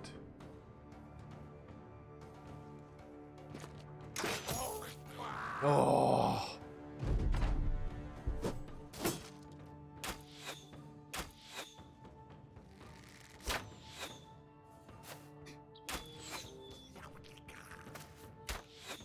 Oh. Please don't crossbow bolt mod into the face. He's breaking, so. Okay, good. Wait, why didn't he shoot? He's exhausted. He's dead. Have you guys also noticed how much more effective the crossbows are against goblins? This is... I think that this is where the crossbows shine the most, is against goblins. But it's only one enemy type. Crossbows are great against humans, of course, but I mean raiders, so who cares? They're pretty crap against undead.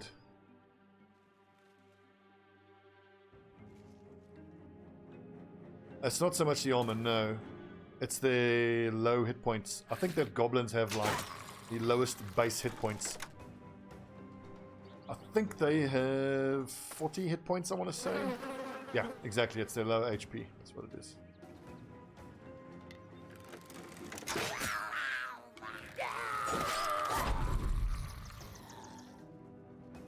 The headshots tend to kill them outright.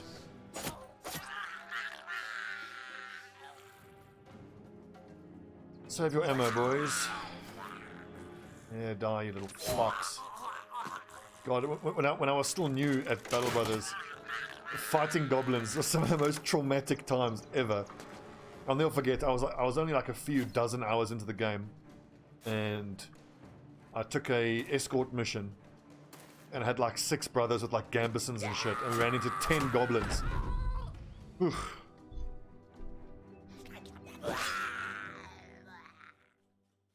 But fighting goblins as soon as you can is great because you get good coin for their weapons. Now, I don't see us using the spiked impaler. I mean, I will now because I've got 2 tier 2 crossbows. But once I have arbalists on everybody, I'll prefer to use the arbalist. The knockback on the spiked impaler is it's both it's a hindrance and a help. Like, you don't always want to be knocking enemies back. 50-70, 50-75, 50-70, 50-75, so identical. 6 tiles, 12 fatigue. 10, or slightly less fatigue. Okay. Let's see, 37-52. It should be identical against armor, which it is. 15% chance to hit. 10%. Okay, it's less accurate. It's less fatigue, is it? Cost 3 AP and 4 fatigue. Oh, the reload, I'm guessing.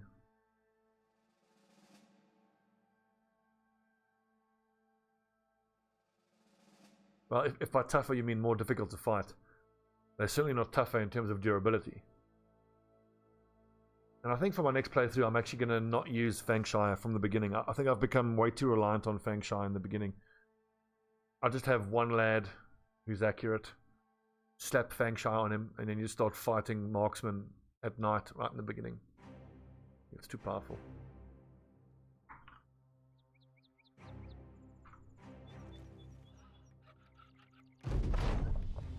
So we said we were going to go looking for the witch hut. But what we might do is, considering we're making so much money, let's just keep pounding the money and then see if we can find escort missions to big cities. Because then we can get them well supplied and we can have a good chance of finding legendaries. Oh, that's such good money. I hope that is dire wolves. Has almost everyone got their wolf pelts? Pretty much. That needs an attachment. This one has the pauldrons. I mean, I know that the unhauled bones are better attachments, but fighting unholds is just such a bummer. I just find it so dreary because your front line has to use what's that shit called again? Indom, and then it's just a slow grind, and then the fuckers go invisible. Blech. I think it's gonna be wolves. Webnecks. That's a lot of spiders. Okay, engage spider protocol, friends. Are we going to take the great swords out? I think let's take crossbows. The invisibility is a bug when using the increased speed mod. When the unholds use their charge ability, they then go invisible. It's fucking annoying.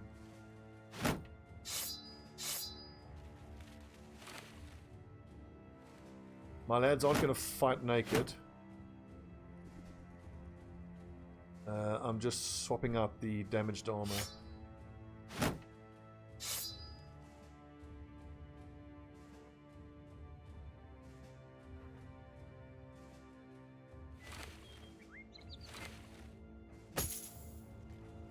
I've also got a lot of noble mail to buy. I need to buy a lot more. Oof, 20%, that's no bueno.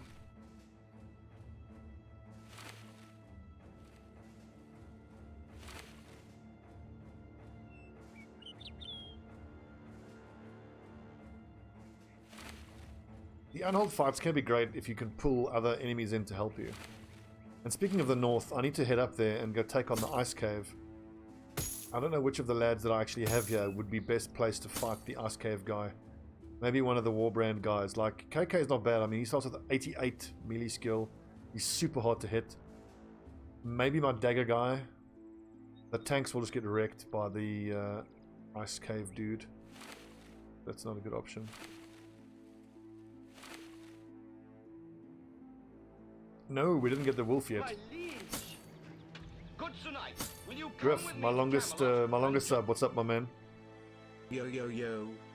Yo, yo, yo, player. Appreciate you. For the spider fight, actually, I should just take all of the great sword guys, cause once these guys start getting caught in webs, then breaking out of the webs with guys who don't have melee skill becomes a real pain. So that's a shield breaker, and that's a shield breaker. So he goes inside. Like so. And by the way, for fighting spiders, the Warbrand is one of the best. Because of course you can break out of the web and still attack every turn. It is a maze.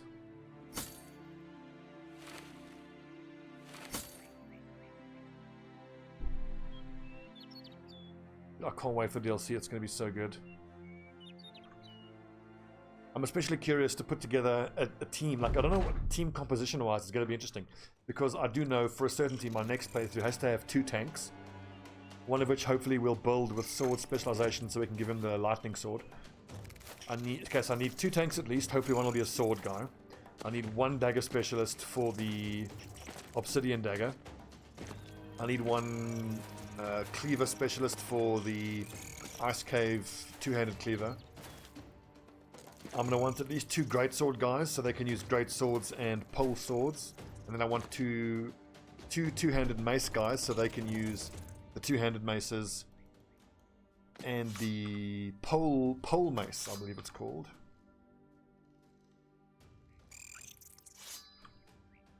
Spiders are pussies. Come at me, spider nerds.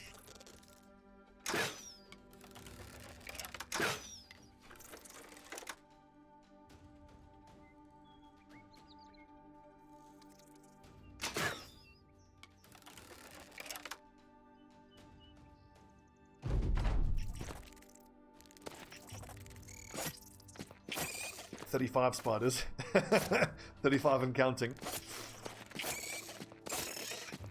Look what a good job the tanks are doing with their spears, and I haven't put a single point into their melee skill.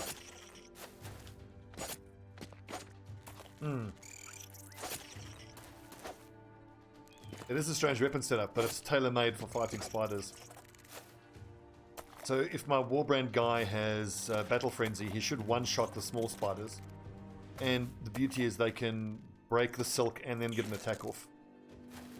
It took me an embarrassingly long amount of time to realize that don't ever just attack. It's almost always worth it to break the silk.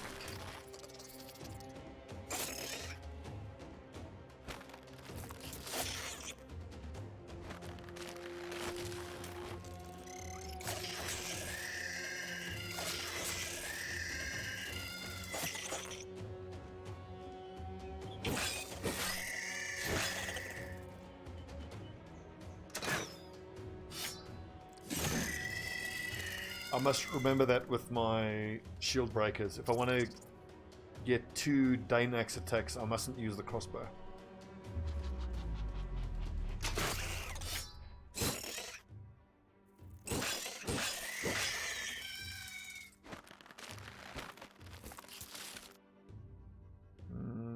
Flank.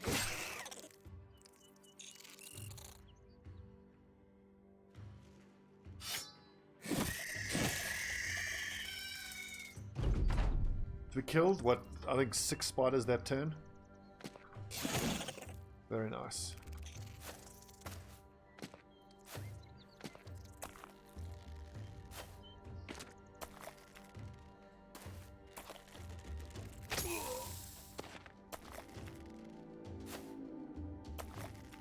So basically the whole, if this playthrough had a theme, it would be overwhelmed. And Overwhelm was very underwhelming. The theme that I haven't really tried yet is Fearsome. And I have a suspicion that Fearsome is going to be amazing against organic targets, but when you fight against undead, you're going to be sad. Dagger Specialist doing fucking work.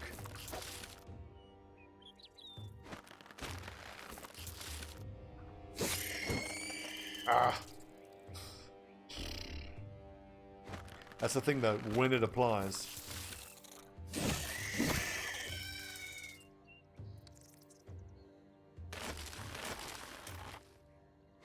Like, if I go for a group of brothers where all 12 of them have Fearsome, then when you fight an entire enemy type, you have a dead perk.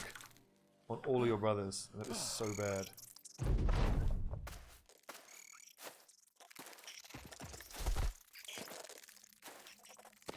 Oh yeah, sure. Yeah, but the thing is that if I were to build like a fearsome a fearsome group, then you would you would weaponize, you know, in terms of what weapons you choose to get the most out of fearsome. So low damage, high accuracy weapons like spears.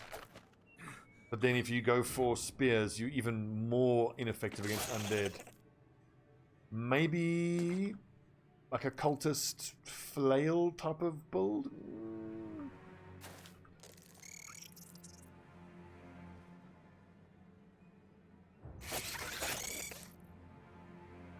But I mean, if I went for a fearsome build, I would have at least 4 two-handers. And all the two-handers wouldn't bother with fearsome.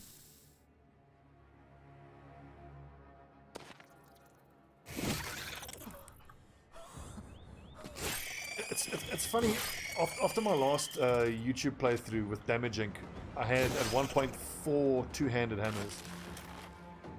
And it was absolutely fucking fantastic against a lot of enemy types. Like when you're fighting Ancient Dead, you have a shield wall in front and your two-handed hammer guys just do the bullhorn formation and you just 1 and 2 shot them. But, I don't know, the hammers were, as you might imagine, terrible against enemy types that don't have armor. So I wonder then whether two-handed axes, again, assuming they fix the bug, axes might be more of a middle ground. Because axes still give you very good armor destruction. It's not the unbeatable armor destruction of a hammer. But at least with the axe you get the ability to execute. And you get higher base damage, so it's better against unarmored targets.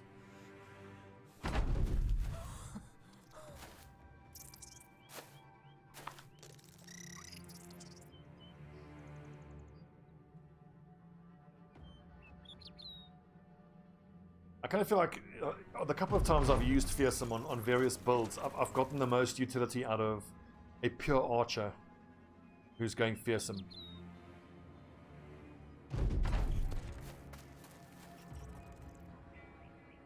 Because they attack multiple times a turn. They can, you know, apply their damage from range. They're very good at breaking. And especially on an archer, because the biggest weakness of fearsome is it's rubbish against undead. And I won't take archers against undead anyway.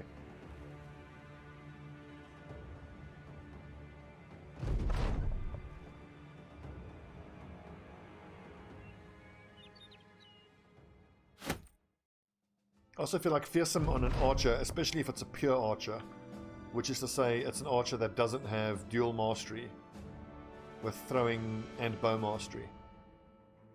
The fearsome will be good, because I can imagine you fighting against a bunch of orc warriors. The struggle then with your archer is you have to pick your targets that have the least armor. But then it kind of feels like there's a number of turns where your archer is doing nothing because it just can't get through the armor. Whereas at least if they're hitting, you know, a low-ish armor orc, there's a fair chance you can at least apply some fearsome. And orcs don't have great resolve.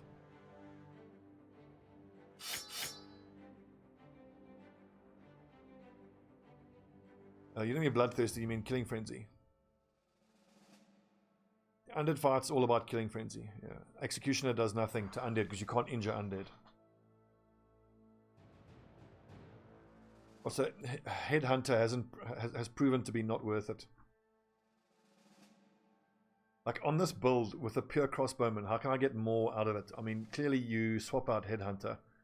Maybe for Gifted, because Gifted is just amazing. It's just such a good skill. You don't need any more defensive skills. You don't need Indom. You don't need Fearsome, that's for damn sure. Oh yeah, Bloodthirsty Trace. Yeah, I hear you.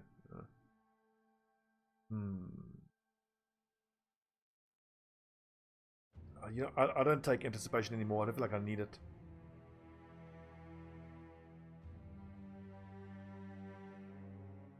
Fast Adaptation is crap on crossbows. Colossus you don't really need. It's nice. What I might actually try at a certain point is if I certainly wouldn't put 4 crossbowmen in again. What I might actually want to experiment with is, like, imagine these are the crossbowmen. You start them, like, more likely your formation will be 7 up front, 5 at the back.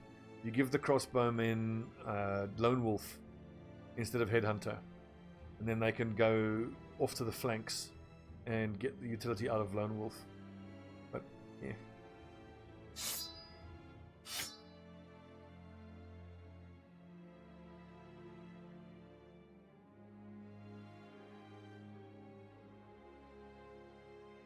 No, wait, hang on. In this formation, the heavy great swords are in the middle because the light great swords have rotation. Yes.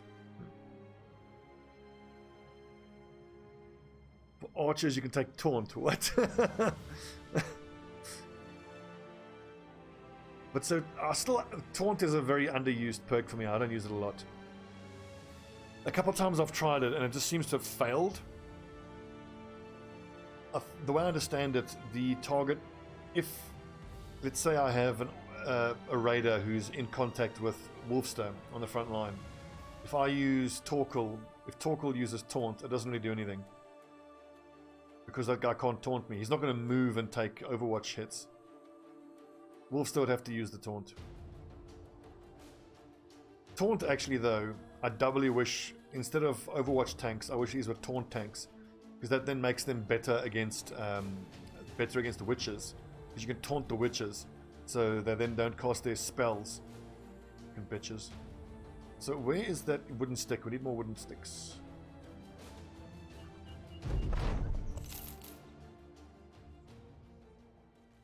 Of brigands. We need to go buy tools again. This map is not great for tools. Ooh, 478 is a good price.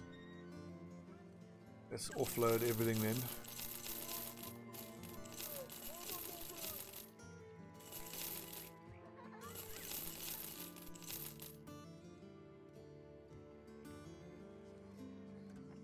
Well, I mean, taunt would be exceptionally good on dumpster brothers. You know, guys who are just bodies. If you don't expect them to survive very much, then you know, anything that helps to keep a high value brother alive is very good.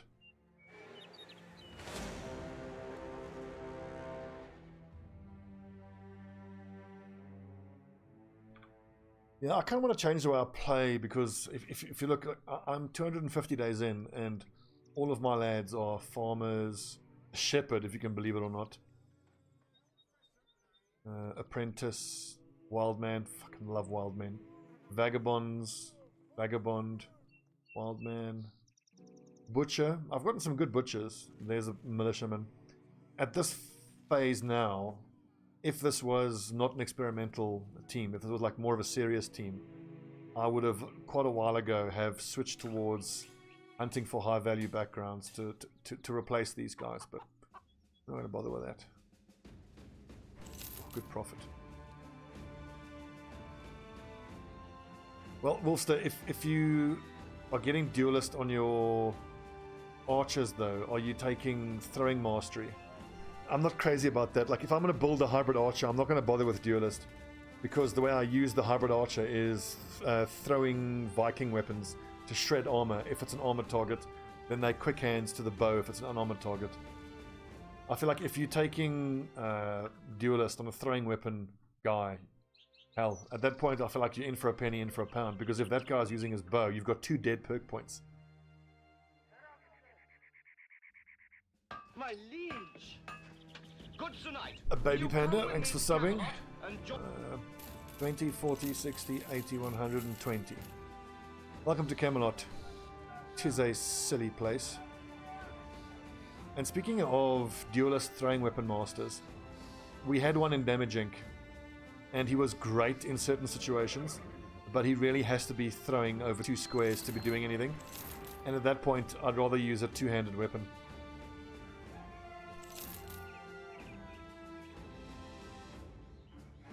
It's fine, Wolfster. You know, it's fine.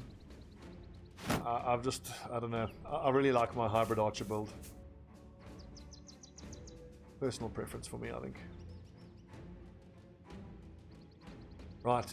I would really like to be given a escort mission Should we buy a Shamshir? Let's buy a Shamshir.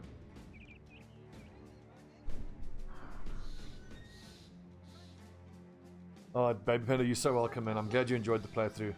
Prepare yourselves. There is a buttload of Battle Brothers content coming. 8 fatigue. 8 fatigue. 10 chance to hit. 10 chance to hit. It's actually interesting looking at the numbers difference. They're both 45 to 50. 20, so slightly less effective against armor. But gash. Gash. I can't help but wonder whether a crippling strike sword duelist might be I want to see whether we can injure an unhold with the Shamshir.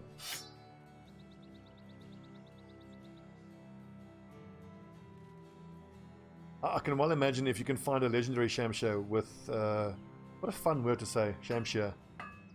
It's a shame my Shamshir is not shiny anymore. If you find a Shamshir with increased base stats, that's going to be amazing.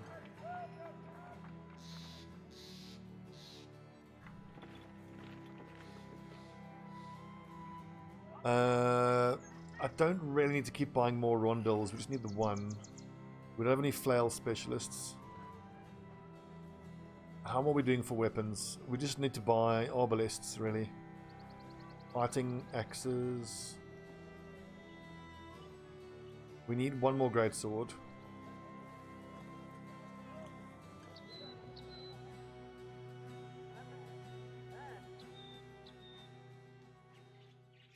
Oh yeah, famed two-handed mace. God, I love two-handed maces. Delivery, maybe. Okay, give me an escort. Where are we going? Gemmenberg. Does Gemmenberg have a armorer? Weaponsmith and armorer. Excellent. Chief.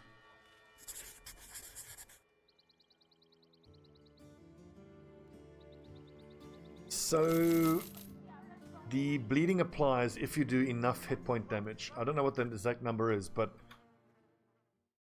I think it's 1 hit point. I don't know. It's very little. As long as you do some hit point damage, you apply the bleeding. What I kind of wish they would do is have the bleed apply at the target's at the start of the target's turn, which would make it harder to keep your own guys alive. But it would. Ooh, it's buy some beer. How many crowns? A round for the whole company. Hell yes. Yeah, I agree, Donkey. It'll make us so much more useful offensively. I've always hated how enemies can get an attack off and then bleed to death. It's usually a big orc that decapitates one of your brothers and then dies from bleeding. Or imagine if they changed bleeding so it does less hit point damage, but it lowers your damage. It lowers your outgoing damage. Like you become weaker, so you can't put as much force into your attacks. Like imagine if you get every stack of bleeding applies, let's say, X amount of damage. Like 1 stack, it's 1 hit point, 2 stacks, 2, 3, it becomes 4, 4 stacks becomes 6, so on and so forth. And then each stack of bleeding is 10% outgoing damage reduction.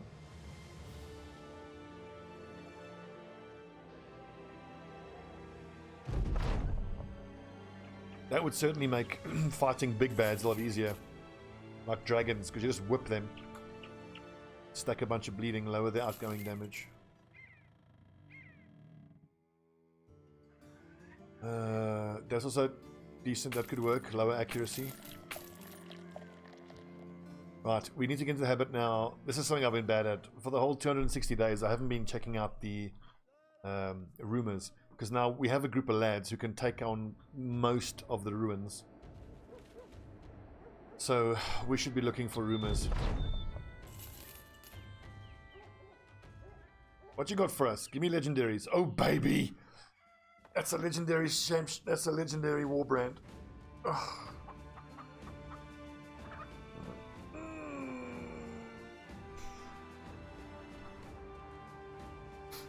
Yeah, just go back in time and inflict more damage earlier. What are you, stupid? That's base stat line 32 and 75. It looks great though, doesn't it?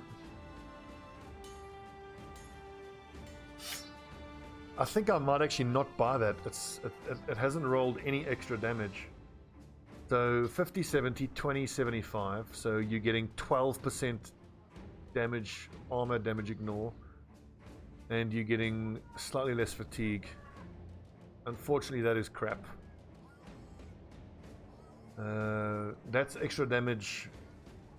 Like, that's actually nice.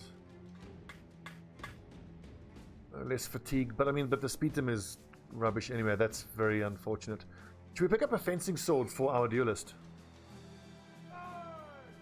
I don't think I've given him a lot of initiative. Let's say he doesn't carry 101, but he could be good with the fencing sword. Let's give it a try. Now, I haven't found the speedum to be worth using at all. Although, for my tanks, especially because they are light armored, I should consider... I wish I'd built them differently. If I hadn't gone overwhelm, I would have gone bags and belts, and then they can carry fighting axe, fighting spear, and speedum, so that then when they have to get rotated off the front line, they can at least speed from the back line. I'm assuming speed is the verb form of speedum.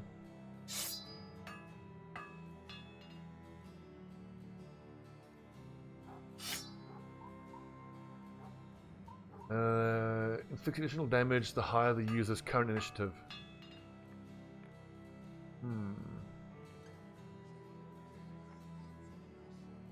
Thing is though, Donkey, that's if they change that, it's like, you know how they buff and patch Dota.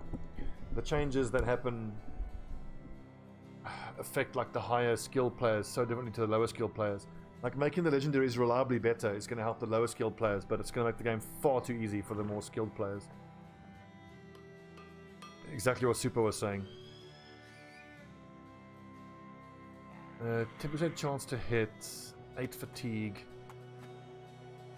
43 to 62, 56, 4. How does this affect? I think that might be worth it because 32 to 46 damage to armor, 47, 50. Is it worth it? It's not actually. We just stay with the fencing sword. Okay, so from now on, Super uses a fencing sword unless he's against an unarmored target.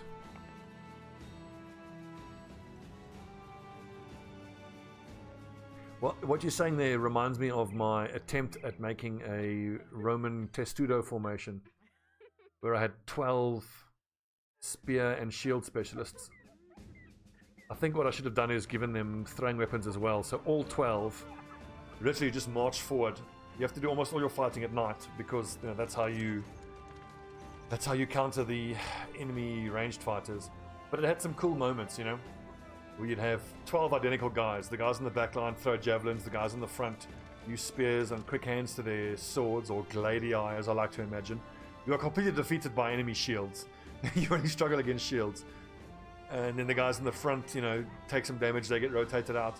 Then the guys who were on the front start throwing javelins. It's kind of cool, but it's not really that viable at all.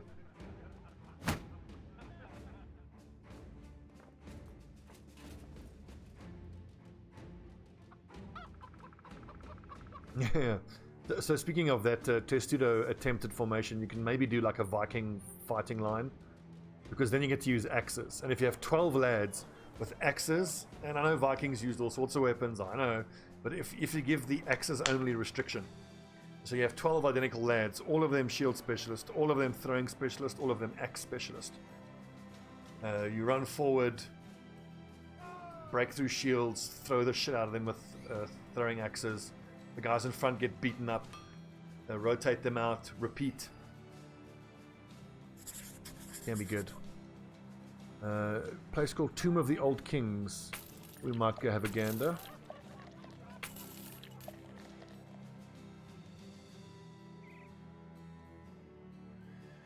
Oh, that is so 20 to 1. Holy shit, that's incredible.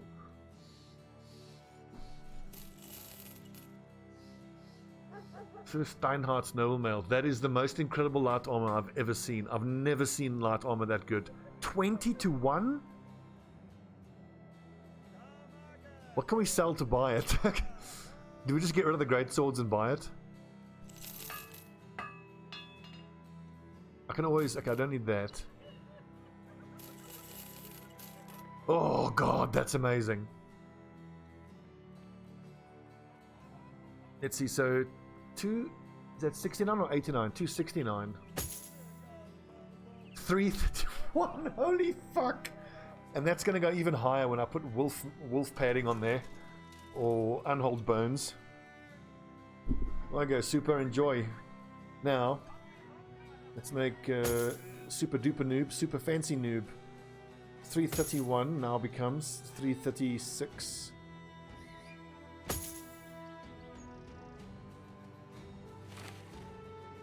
That is, God, that's nice.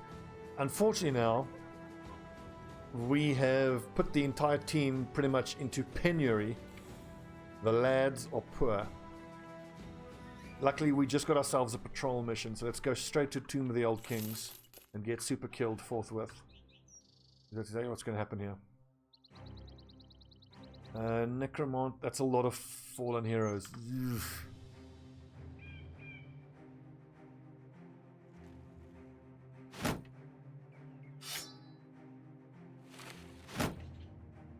It is undead, so we don't actually need... Do we need shields? I think the guys in the center of the formation can get away with not using shields.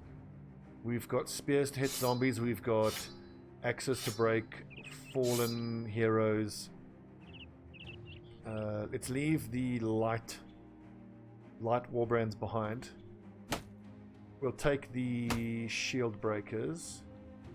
And we'll take the 2 best crossbowmen for the...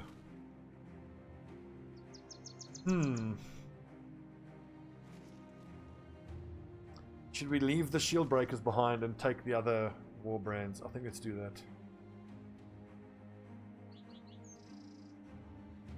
Yeah, I like this because this formation has, I have found, been the most effective at securing my flanks.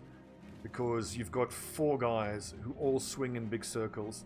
So for the enemies to go all the way around that, it's very difficult for them and very dangerous. You will note though that actually we're going to start with the shields out. Because as soon as combat starts, we actually have to charge forward. Because we have to get our crossbowmen in range of the necromancers. And we have to whip those naughty ghosts as well, so... All of the brothers that have decent melee attack need to be using a whip. The tanks won't bother with whips though. We've got Iron Will, we've got some poisoned oil, we've got antidote. I wish I had more bandages, so the tanks will just have to drop their shields on the ground if I really want to buff their damage. Okay. Please don't be a forest fight, because that would suck. Okay, it's a plains fight.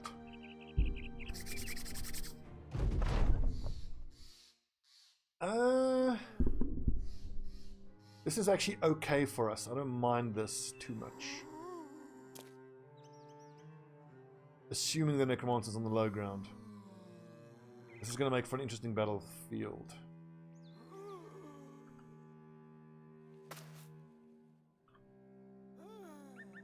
Oh, 1, 2, 3, 1, 2, 3. A tank, super duper. I think these lads, if they're still around here, they are not going to make it to the high ground, I don't think. There he is. Can get him.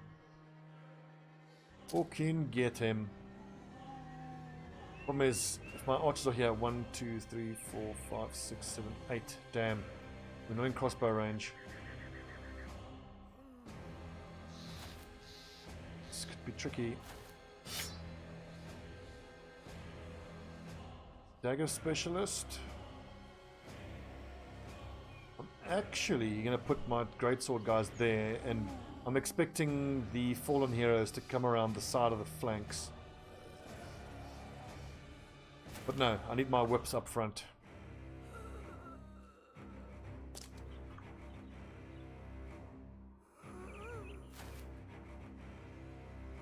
Donkey, I agree, dude.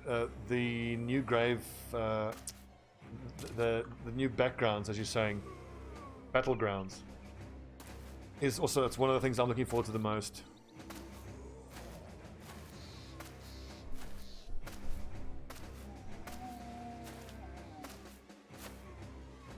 It's in fights like this I actually wish I had a dedicated whip user. Because like when one of these guys get possessed, you just disarm them and laugh at them. This is when I kind of wish I had a lone wolf crossbowman. Do I sacrifice a dog here?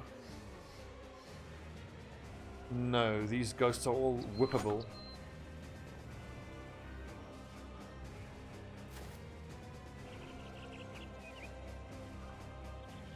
Really? You can't whip... Oh, for fuck's sake.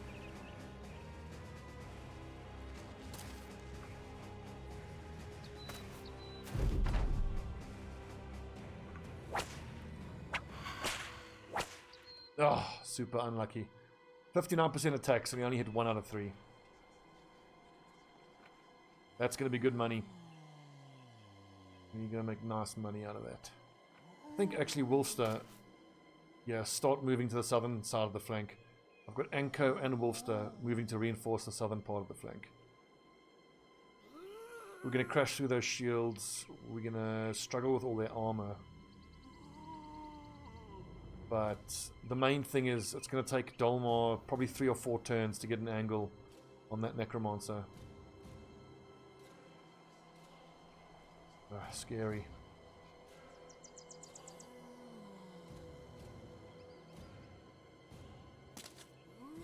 That's not at all what I thought was going to happen. I saw that that's a bigger boo-boo.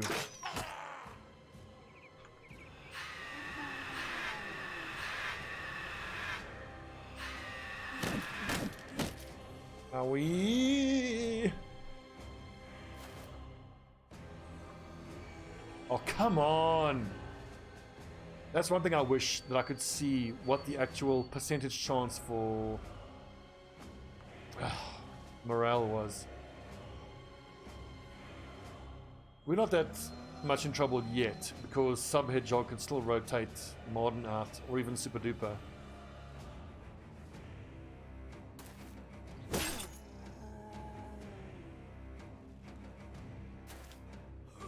And we rotate out the fleeing lad.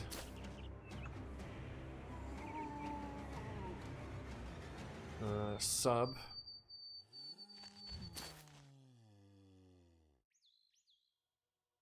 I hate sacrificing a dog, but... Oh. Fine. You lads, hold position.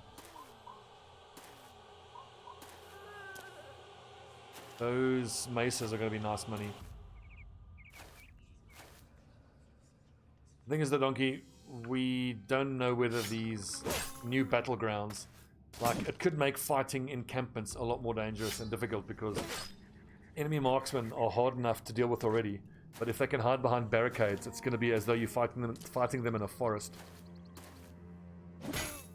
Which sucks. Oh, Dankovsky. Oh, nice. Good lad. What a lad. What a lad. Well done. Okay, so 3 ghosts left. Wolfster's gonna go get Dolmar out of trouble. There's just so many of them, it's gonna be very difficult.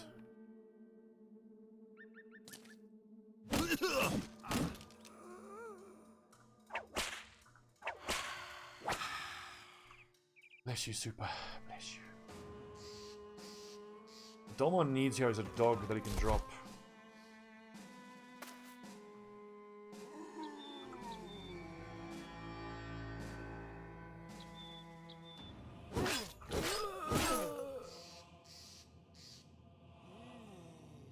Let's keep reinforcing the southern flank. If only I'd given him a grazed neck, he might have bled to death at some point.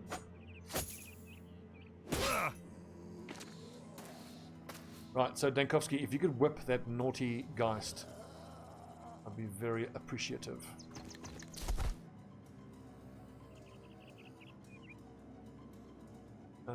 I need to disarm that dude.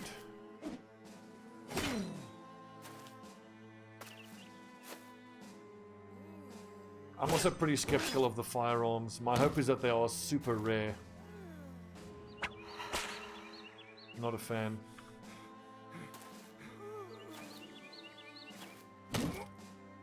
Fucking hell.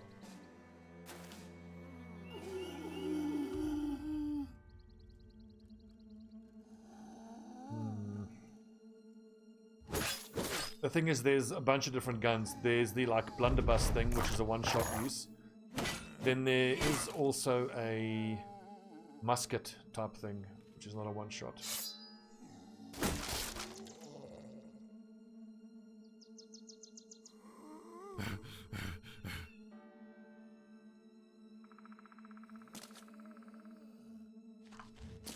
God, my crossbowmen have really struggled here. I think if the terrain was different, I could have charged close enough to get in range of this necromancer. We have such problems here.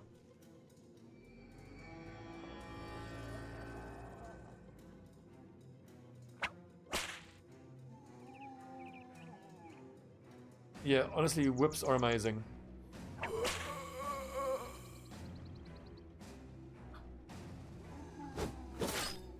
I think it's absolutely worth having one cleaver specialist in any band, because I mean, if you build him as a two-handed guy, he can use that legendary two-handed cleaver. Hoping I can get far enough away that this one will leave me alone. Then you can have one guy who can use the two-handed cleaver and the whip.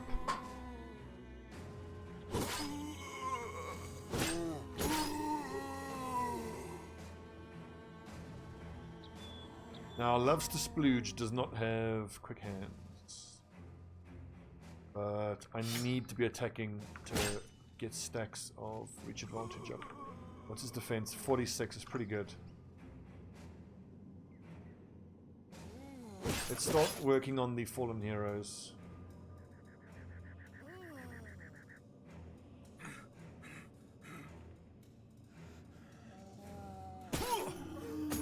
He's nibbling!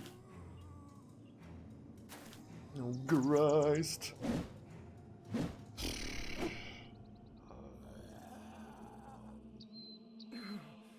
No!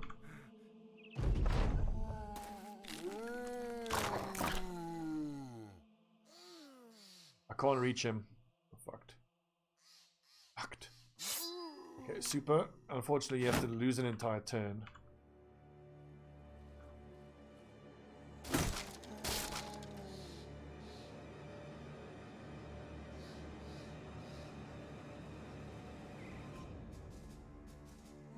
I wish I had taunt.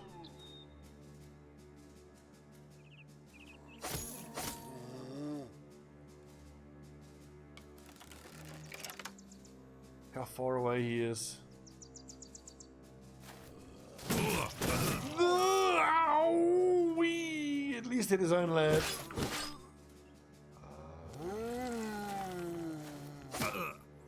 That's a good point, Modern. In this situation, that knockback would be amazing for my lad trying to get around the side.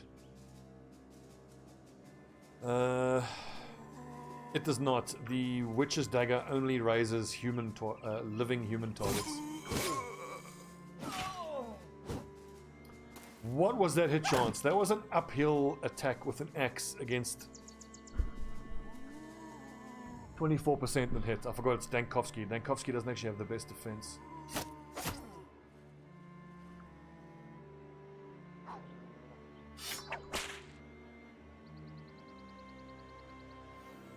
Rip Dankovsky.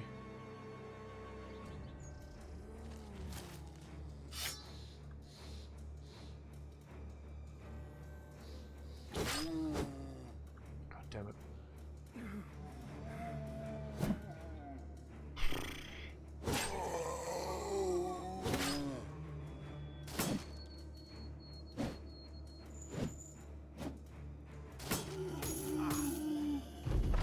Fall damage, yes, correct, it does exist. Can you point blank lunge? You cannot. That's so typical. The one time I don't want it to hit the head, it hits the head both times.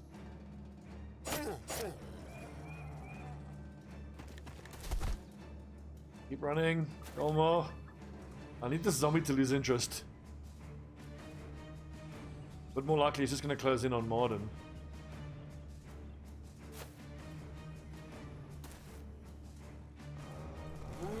Oh god. Yeah, this is a restart. This is one of those fights where the terrain determines how it's going to go.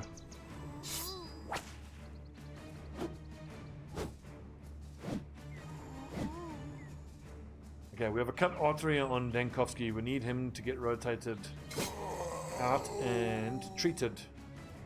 How do we do that? We pull Anko back. Dankovsky rotates and gets treated.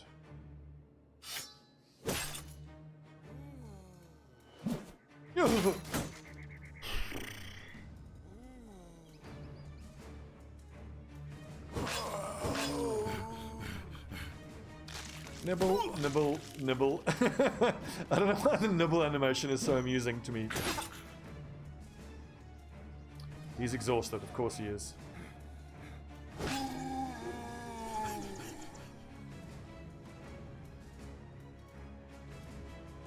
Lanka, unfortunately, you kind of have to do what I've stuck doing here. Just spend... Well, as soon as I saw what the terrain was, I should have just left and reset the fight. Because as soon as I could have taken this fight with height advantage, then shooting the Necromancer becomes exponentially easier. It's the Necromancer that's making this fight so hard by possessing those scary undead dudes. If it was even flat ground, I could have charged my front line forward. I think if I'd gone forward just even 3 squares, then my crossbowmen are in range.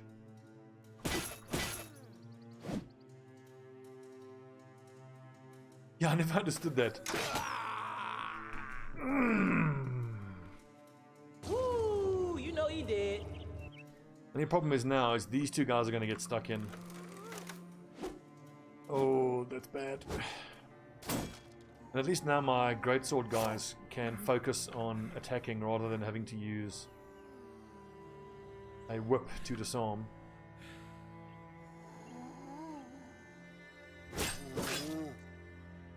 Okay, lads, kill whatever you can as quick as you can.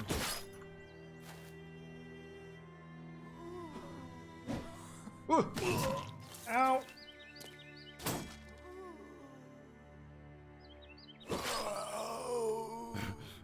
I think I would have been better off taking great swords instead of the war brands, but we had to sell the great swords. So how much damage did he do there with that? Vidiganga's basic male hit for 35, body for 23. The lunge is super useful for getting away from dangerous targets. Or you can lunge and lunge. Well, if I was in range.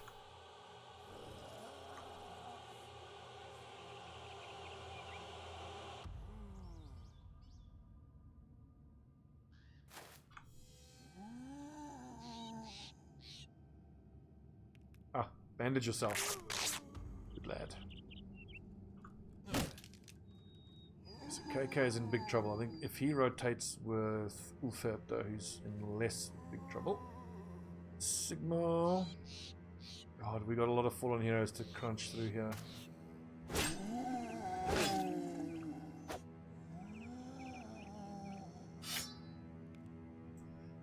Yeah, I think that was the play there. Indom was the play. Okay, so Sub-Hedgehog, you tank lads can now up your damage. Oof.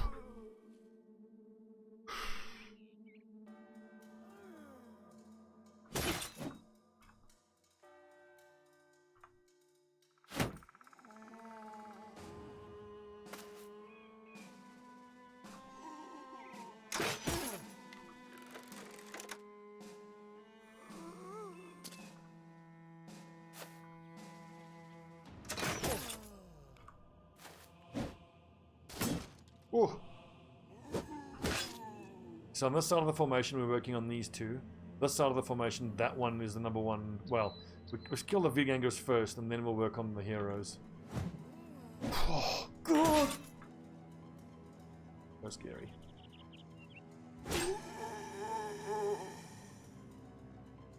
I think he's going to rotate himself out on the next turn. So then Ulfert, take a breather so he can swing in an arc on the next turn. That lad is scary.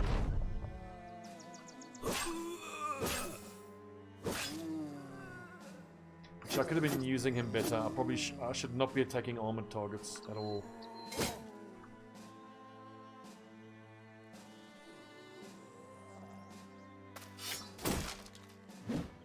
Since when are these things... Since when are they able to actually take a shield hit? That shouldn't be a thing. Dankovsky needs to get out of there. I hope Dankovsky has a whip.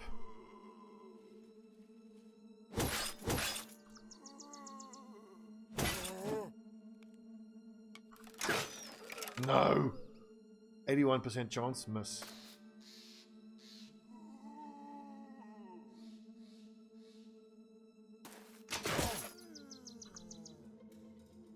You are kidding me. Okay, you gotta survive this turn, dude. Oh god. Oh god. God.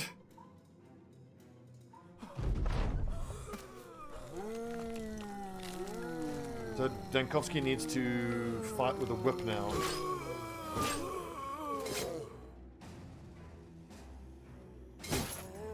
Just disarm the high danger targets.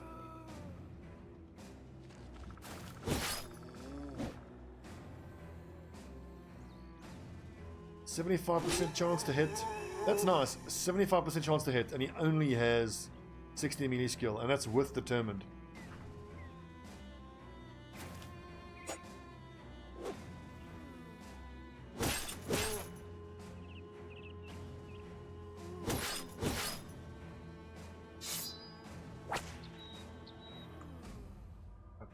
Really don't need zombies to raise up here. Grab a breather.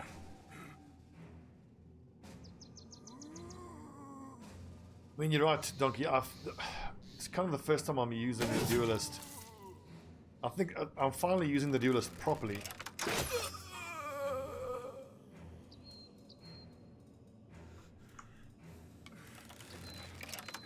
Seems pretty clear that the way to use him is with the fencing sword. Ow! No! Fuck's sake. Got a problem on the northern flank.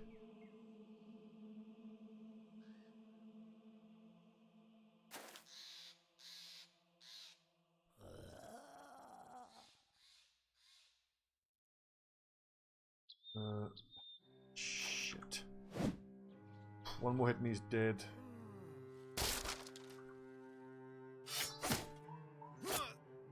Oh god, northern flank's collapsing badly.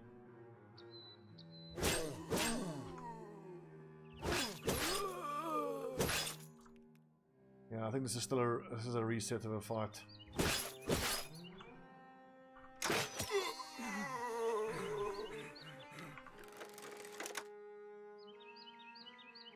This is at the end of the day, light armor tanks are they're just not good enough. Oh! We live another turn.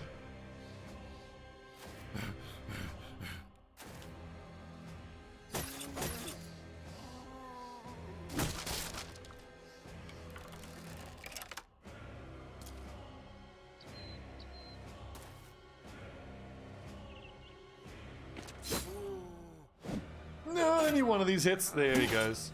Now, was that killed or struck down? Killed. Fuck's sake.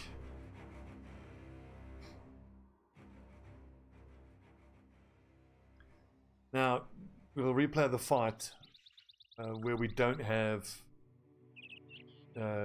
dreadful terrain. And then you'll see what an incredibly different, such a different fight.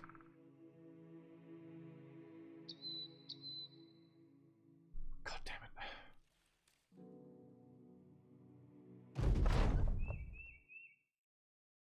I didn't switch out the war brands for great swords, which I should have done.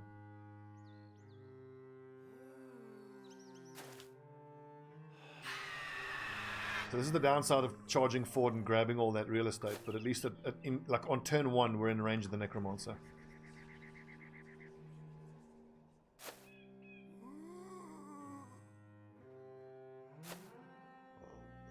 Pathfinder here would have been really good.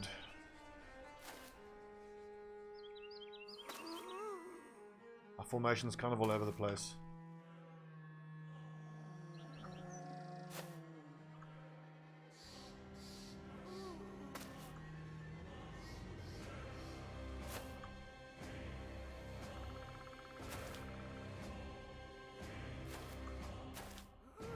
We're gonna get a lot of morale. Oh, my Bannerman, I should have taken his banner out.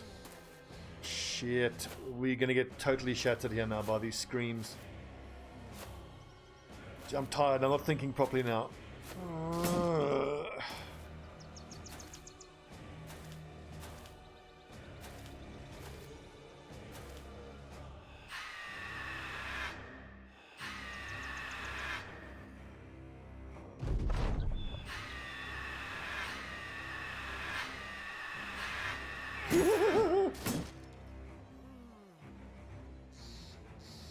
Everybody is broken.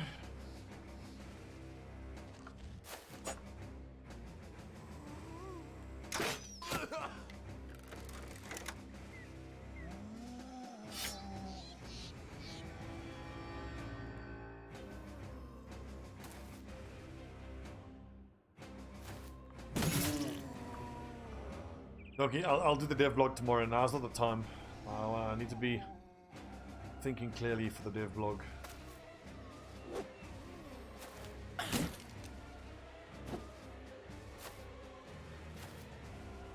Well, it's my own fault for if I'd had my banner out, we would have resisted the screams a lot better.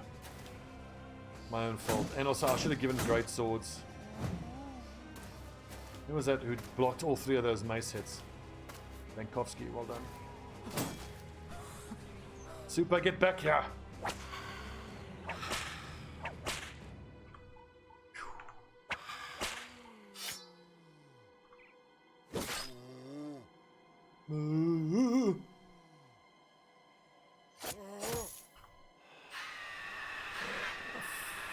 Beshkinpo. I wonder if that's Fenschenschwichten, who's now renamed himself. Damn it. 41%. Modern for glory. No.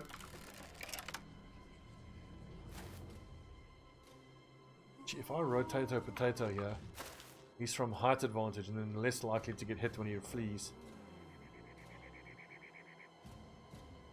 I'm too far away for the disarm.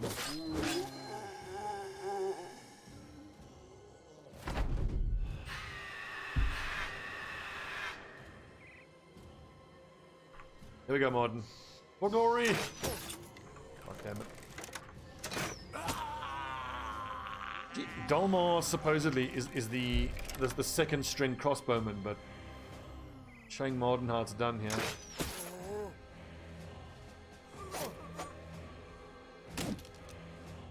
Right, if you don't raise their morale now... God damn it, lads!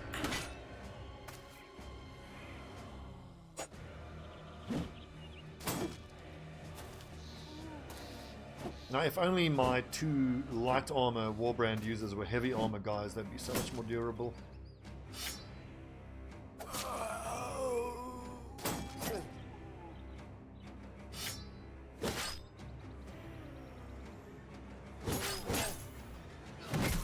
Ow! Ow! Come on! Those must have been low. There was a 40 and a 40 and they both hit.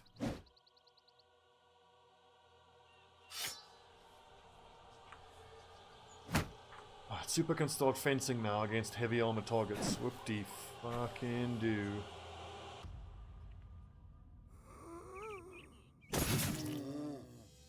He's there now. He's got 3 stacks of reach advantage.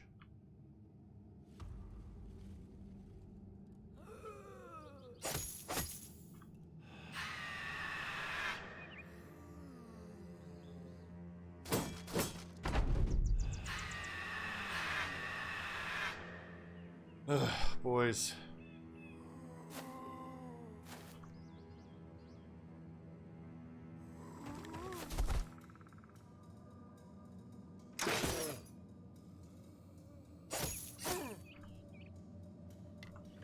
I think this might be beyond us, this fight.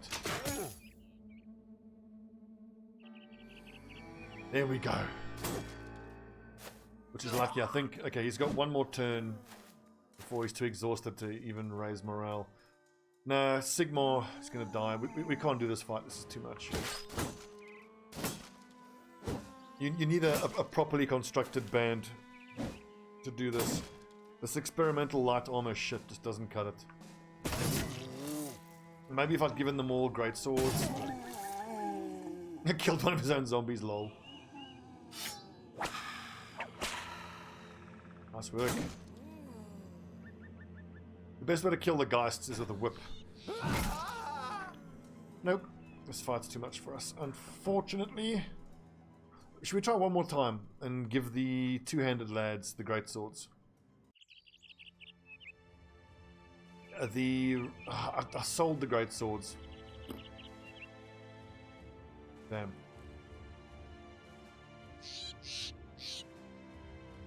What can we do differently? The thing is, I've got these 3 tanks who just don't output any damage at all. Maybe if I leave 2 of the tanks behind, and we take the shield breakers, who are great with their axes, and then this good armor and dog. And this good armor and that we give there.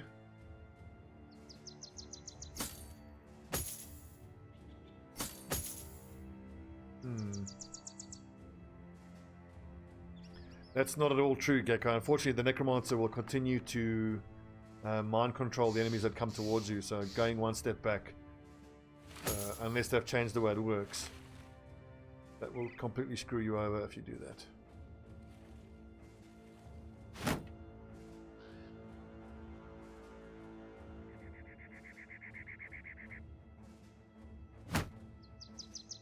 I think this is our best bet.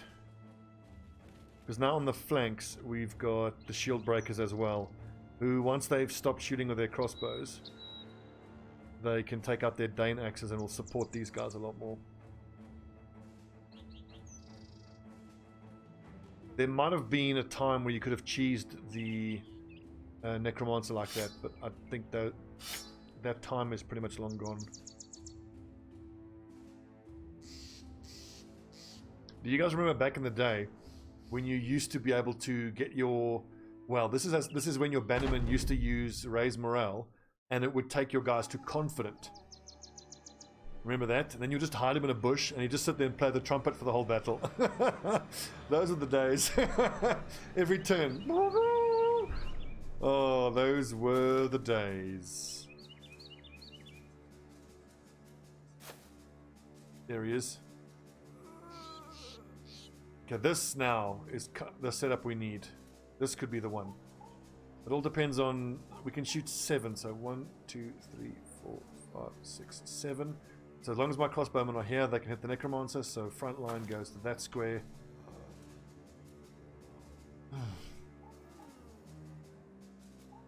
It's worth a try, super, definitely. Oh, what a shot! Dalmor! Mit die 89 range skill. God, it's so close. This is why if we can get our hands on a legendary crossbow with some buffed up... Hang on, what's the height difference there? That's inaccessible. This is even better. This is amazing for us. Awesome. Correct. Well, it has been spicy for a while already. This is attempt number 3 at this fight. First attempt, we had the terrain against us. Second attempt, the terrain was neutral, but I didn't get my setup quite right. Okay, wait, so let's see. Loves to splooge is going to go there, which puts Sigmar here, which puts Britnoth there.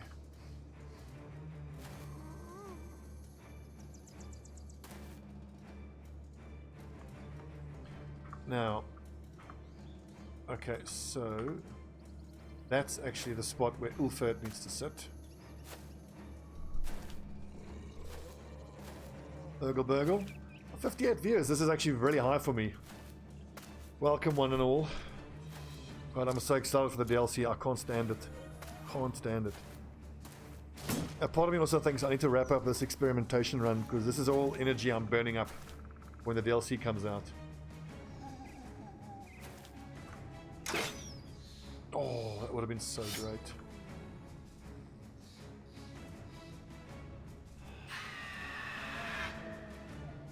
Damn ghosts!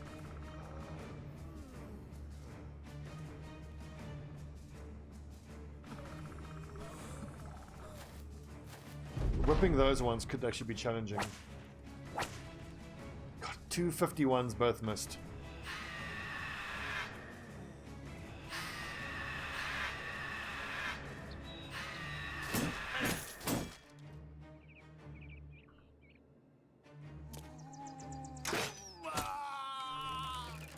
Not to be outdone.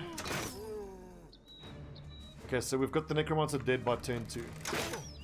Now we've got to work on the ghosts and keep everyone alive. I wouldn't normally move Sigmar forward because the light greatsword's job is normally to rotate out the heavy greatsword, but because we have the shield breaker who can rotate either of them out, we can do that.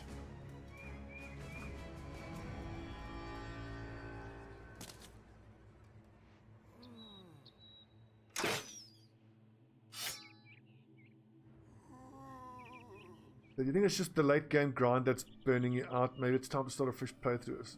No, actually, I find the early game to be more stressful because it's more difficult.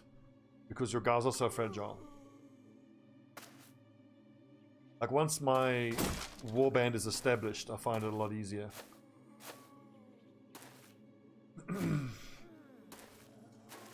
Well, the thing is, another lesson that we can take from the Damaging playthrough. I mean, it was day 1000 before I tried the Black Monolith, and the Black Monolith scales. So by the time I was doing Black Monolith, I was up against 47 mixed, very nasty, very scary undead. I should be doing Black Monolith a hell of a lot earlier than that, a few hundred days earlier than that.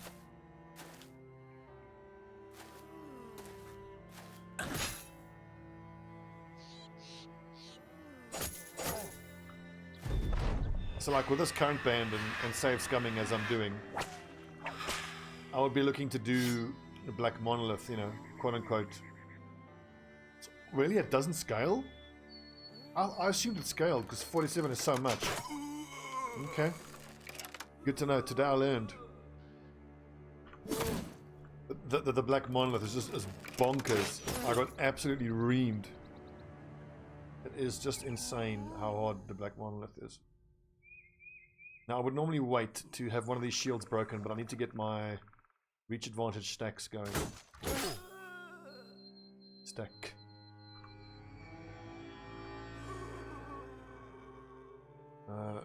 Is that Dankovsky who... Let's wait and see if he can whip that ghost. And that's exactly... I don't know if you actually saw my Pain Inc. playthrough. That's exactly what happened to us. We didn't have a single tank. I had a load of two-handed damage dealers, but we were just too glass cannony and we couldn't hold off the northern attack. Well, when we fought, we went heavy on the south and sent two of our hammer guys down the southern flank, and we managed to kill a bunch of the scary enemies on the southern flank, but it was just too much. Our northern flank just collapsed.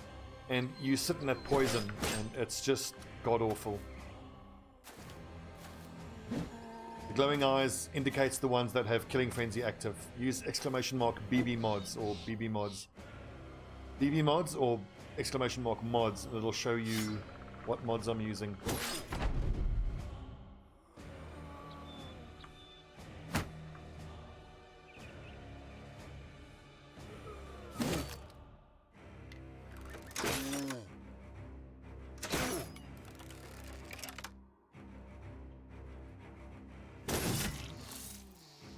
Cool, so 15 defense, 49 defense. Excellent.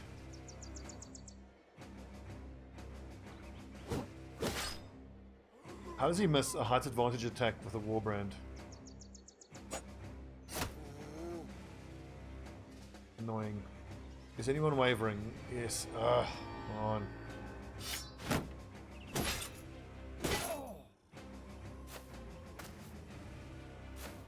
Okay, we're in much better spot than the previous fight, but I still worry about the southern flank here.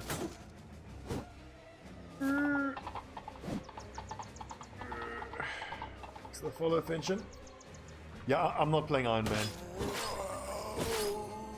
Sorry to repeat myself, the guys have heard this, but I've done plenty of Iron Man. I feel like I've, you know, I've achieved what I want to do. I've got anything left to prove, Iron Man wise. I just hate the way that Iron Man forces me to play. Because you've got to be hyper defensive, because you don't want anyone to die. As soon as someone dies, you're like, oh god, that's like another 30 or 40 hours worth of gaming, of play, to get that brother back. It's just a bummer. It's the same reason I don't play on Expert Economic. It just amplifies the aspect of the game I enjoy the least.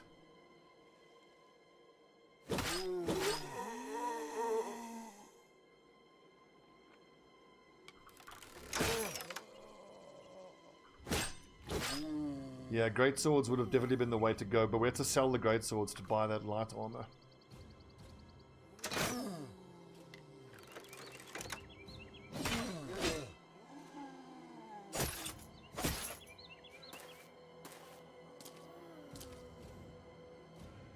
You are built differently on your Iron Man runs? No. Look, I've got 2,000 hours on the game. I have no desire to play Iron Man again. It's kind of different because, like, when I play XCOM, I always play Iron Man. Because there you have a very large, very robust roster, which you very much don't have here.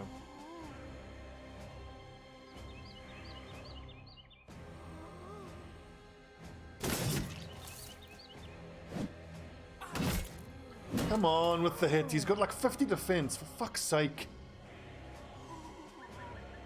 Okay, that's a big problem. The fact that Ulfert's been knocked down there. He's away from getting rotated out. Oh!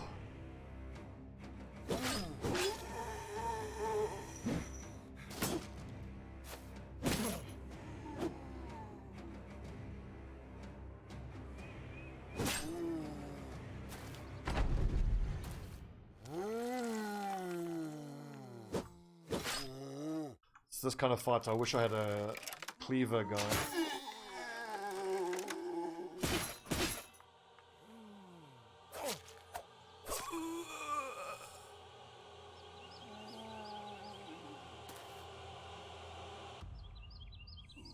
Crossbow lad.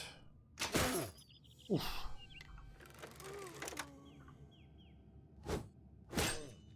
Come on, sake.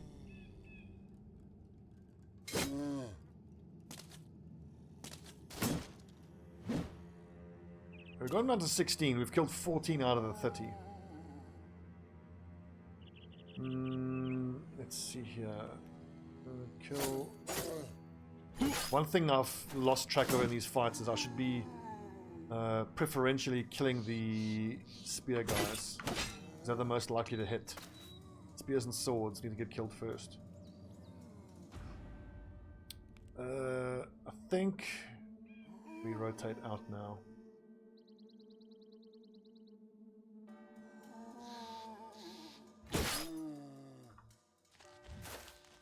Sorry, loves to splooge.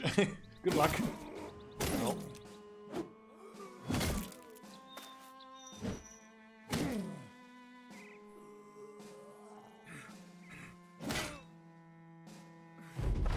Maybe in Lone Wolf, I'd use the Lone Wolf origin. It's the origin I enjoy the least. We're going to be trying, what are they called again? Gladiators. I think that's going to be hell of a interesting. I'm most curious about the gladiator background. The slaves could be interesting too, especially if you're able to actually keep your slaves alive and get some levels on them.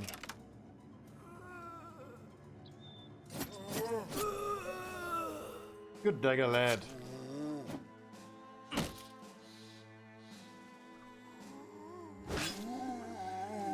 I can finally.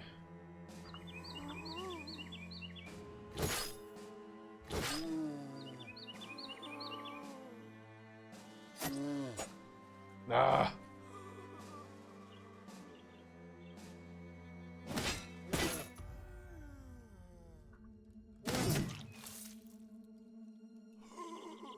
So Ulfert here is in a lot of trouble. I wonder if I shouldn't just heat a shield up and hide behind my shield. Fucking hell!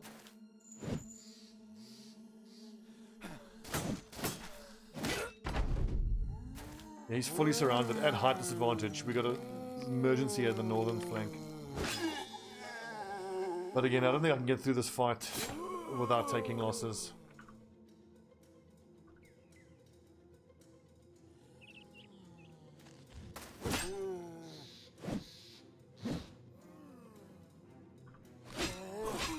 I need some of these guys from the center of the fight and the south of the fight to get over there and help Ulfert.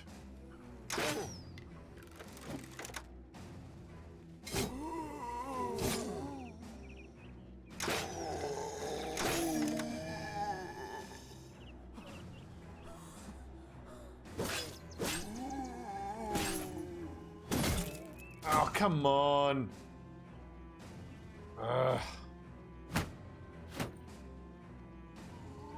Now, typically there's a lad there with a flail that's going to go straight through that shield.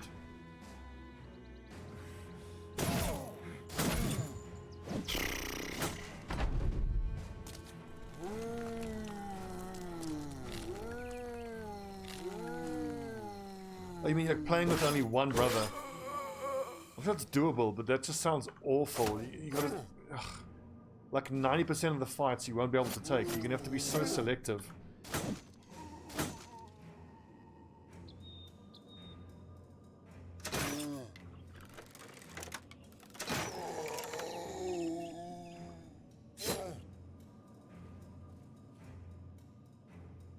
Look at this northern side of the fucking fight. God damn it. One more hit and he's gonna die, so...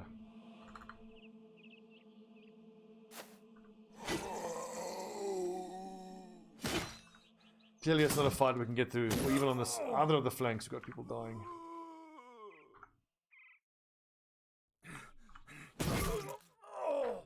Off goes his head. Okay, that's this is not a fight we can do without taking losses.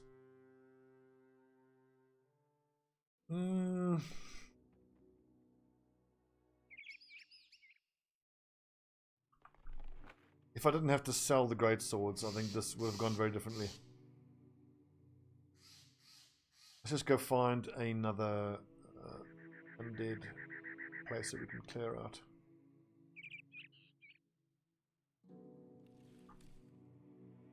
But we really screwed ourselves by selling everything to get that fancy armor. There we go. This is going to give us a lot of money.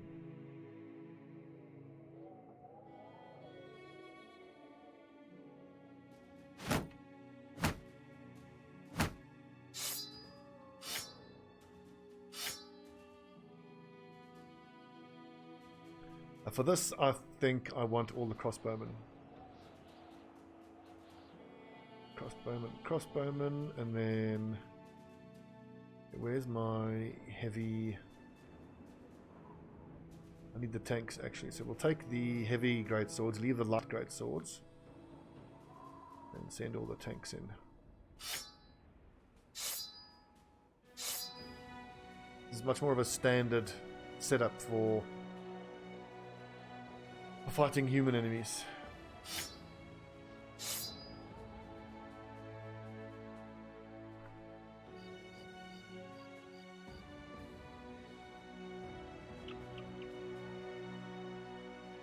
You can't pull enemies into locations. I assume you mean story locations, because you can still pull them into neutral locations.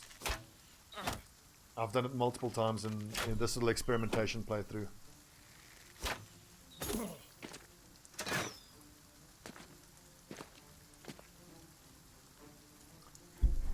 Should we grab this high ground? Yes.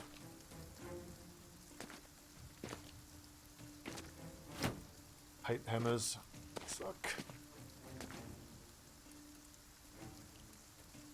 Where are the crossbows? That line there. Damn.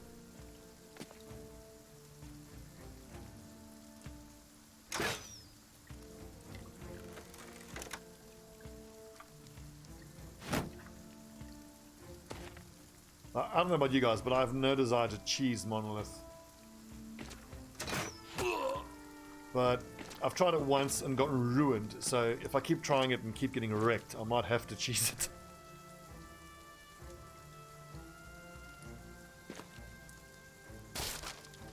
Lindworm fighting Kraken, that would be like a pretty crazy like episode of Blue Planet.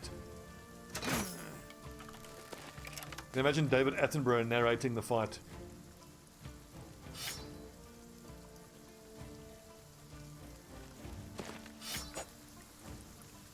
Dang it.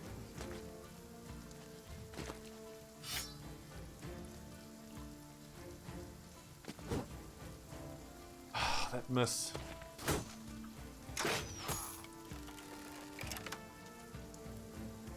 Hope for a headshot.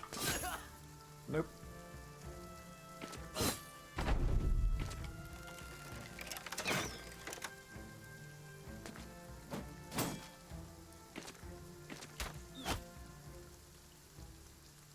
Well, yeah, I agree. I think when I do, well, for me, I would consider Monolith done or completed if I just get through it. Even if only one guy survives, I would consider it, you know, being done. Getting through it with anyone surviving is incredible. But I mean, it's meant to be the hardest thing in the game. It's meant to be the climax of your campaign.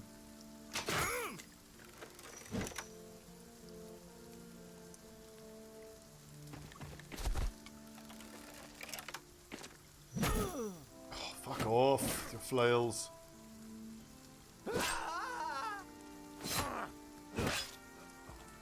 I think since we've put Super using the fencing sword, he's been doing a lot more.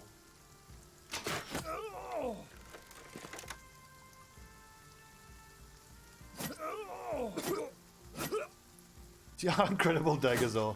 Well, incredible they can be.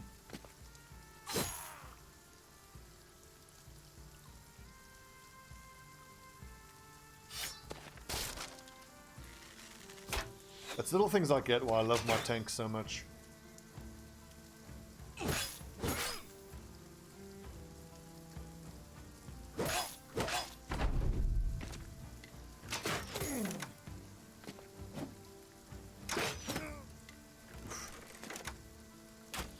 Can you even flee from the Black Monolith?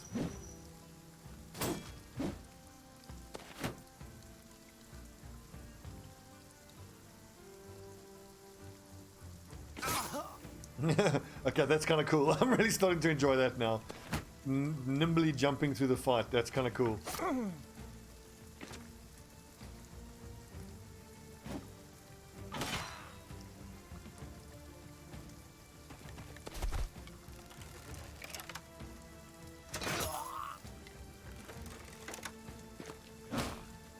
Are we?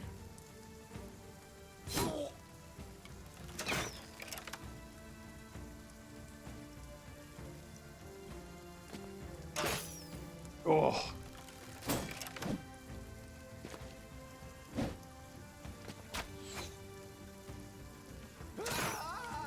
Now that's what I'm talking about. Fear my crossbow. Oh yeah, when I tried Monolith, I think I took 4, was it 4 or 6? I think it was 4 holy waters. And I threw all of them. And I took out acid flasks as well. Just didn't help. There's just too many enemies. The numbers are just too high.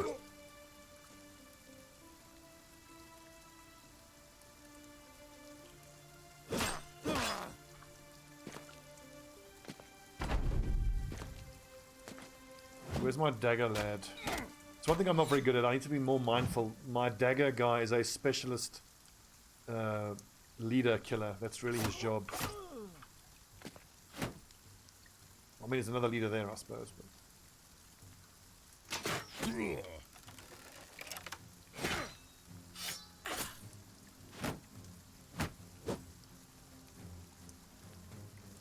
we even have another dagger? No. Oh, good dodge. Well, this is cool. Leap, and then switch to dagger. I even broke his morale. Well, I'm really impressed by how well the fencing sword is performing.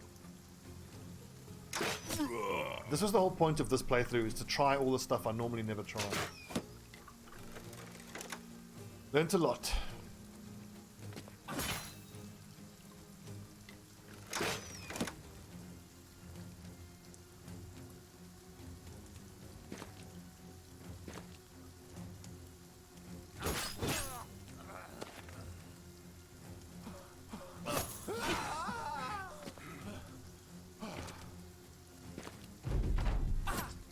Well, Britnoth, bear in mind, motherfucker, the dagger. With the upcoming change to potions, it's going to make Goblin City a lot easier, because you can give potions to your lads before the fight starts, and it lasts for the entire fight. And also, that is going to make all of the big locations like Black Monolith so much easier. Because if you can give the plus fatigue regeneration to your entire team, that's going to, you know, increase your damage AoE with your two-handed weapons so much.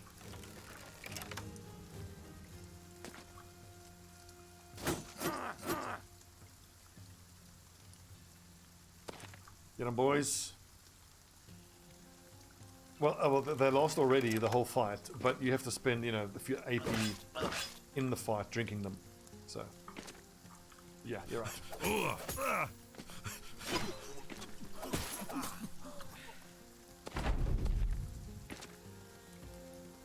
We're off to heads here, aren't we? So, release the hounds. Ah, wrong button. Release the hounds, Smithers.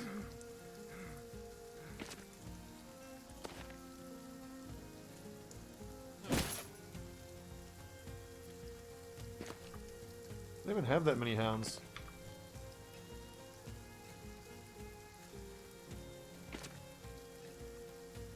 Here we have dogs. The spider poison is just great. I don't think have I done the Barbarian City? I don't know. I do know that when I do the Barbarian City, I would want a bunch of spider poison saved up. It's very effective. The fact that it lowers ability points is so good.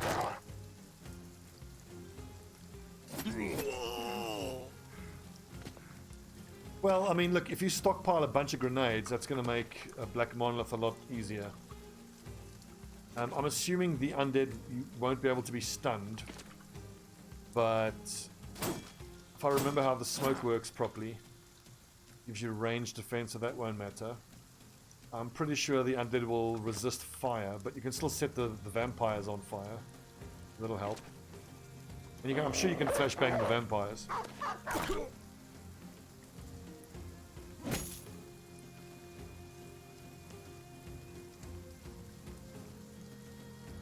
I need more lads with daggers. Yeah, so the fact that you can like AoE stun them is gonna make that Black Monolith fight so much easier.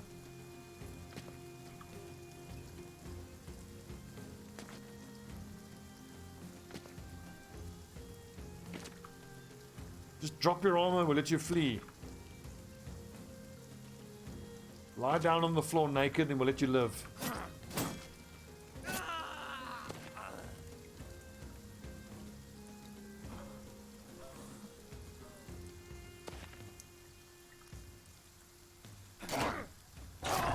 I don't think we're going to get his armor, we've damaged it way too much.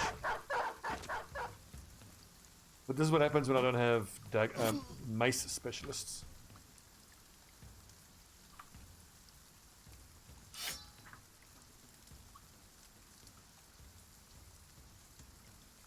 Or nets. I've run out of nets.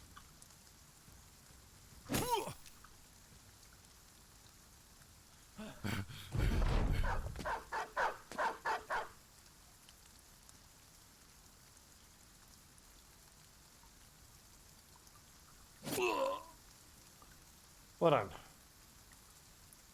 Come on, can a brother get legendary? The fighting spear is our own one we've just picked up. We've got both the heavy armors, that's nice. 23, sweet, still need 7. 83, 80, 30. This is one of the best bannermen I've ever had. I mean, his resolve could have been higher, but like his fighting ability is some of the best. I get a nice 80. He's already got Colossus. Maybe I just, yeah, let's keep giving him hit points. And defense question mark. Ranged.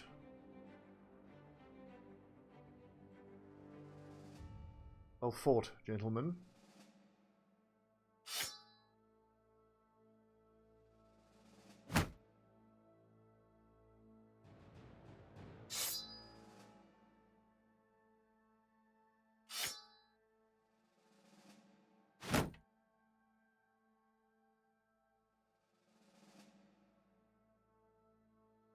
Okay, nets.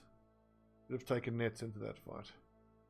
Don't need all this. What's all this antidote doing in our inventory?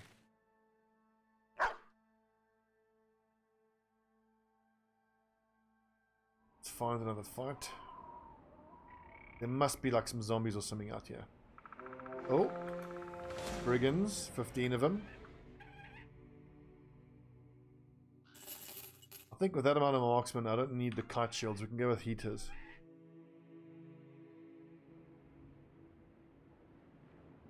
Yeah, I think I didn't really think about it, honestly, Sparrowful. I started leveling all my tanks as light armor dudes.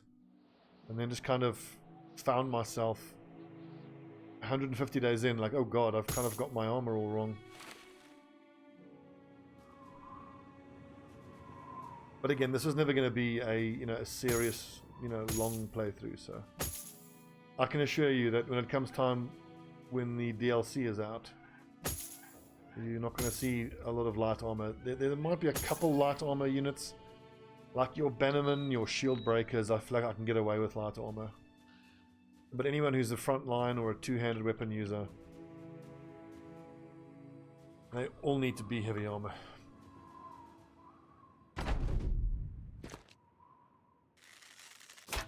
That is, unless there's some sort of buff to light armor to make it more viable on the front line. Just, I mean, tying it to initiative just doesn't do it.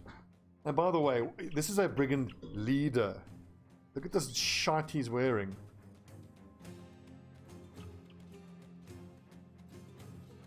Oswald the odd, Oswald the lame.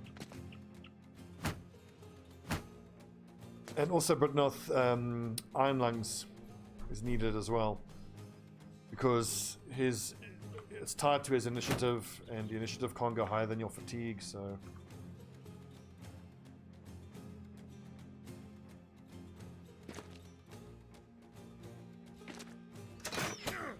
ooh, good hit. 1, 2, 3, 4. The old point blank crossbow shot.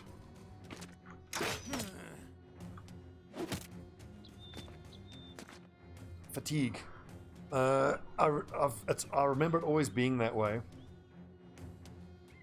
and I read it on the wiki. So someone in chat said I was wrong, but I'm confused now because I remember it being that way. So if you have 100 initiative but only 50 fatigue, your initiative is 50. Your initiative can go higher than your fatigue. It's reduced by the amount of fatigue you are down. Well, hang on now. This is something I'm gonna have to clarify. So if I have, let's say I have 80 fatigue, for argument's sake, I start with 50 fatigue and 100 initiative, but I'm at 100% of my fatigue. notwithstanding that it's 50 less than total. Only once, then I spend 20 fatigue, then I subtract 20 from the 100 initiative, bringing it down to 80.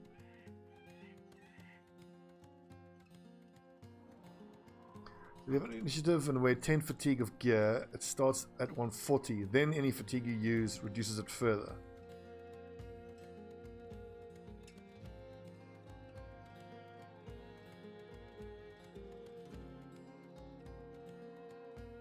If you have 150 initiative and wear 10 fatigue of gear, it starts the fight at 140.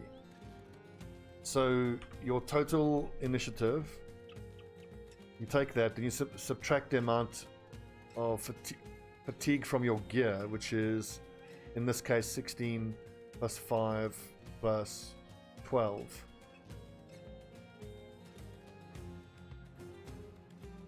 And then that's it then. I'll have to do some research. And then it stays as, are you saying it then stays like that? So then even if I then become fully exhausted, that doesn't matter. It only calculates with the gear you're wearing.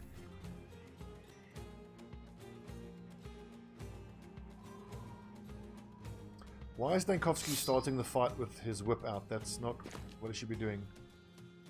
That little bit about fencer lunge damage, yes, I was aware of that.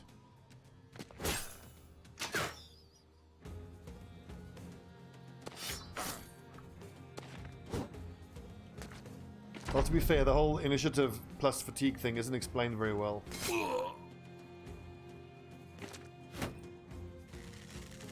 In fact, I don't think the game explains it at all. If it does, I don't know where to find it.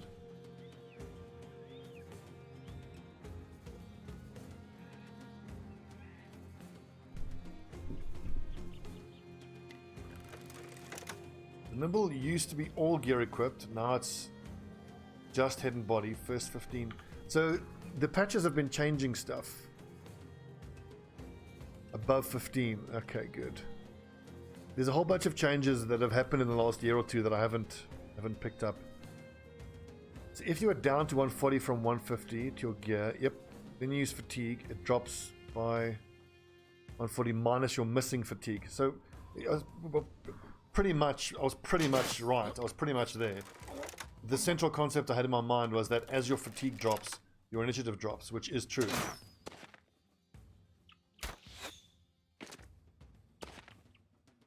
So I'm going to claim partial correctness.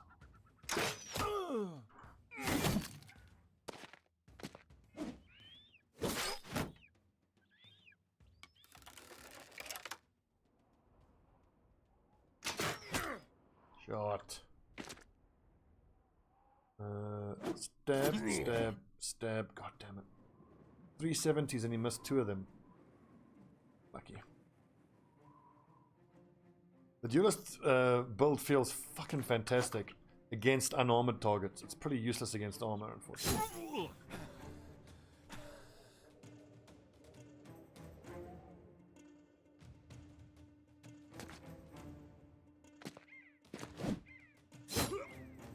Are we?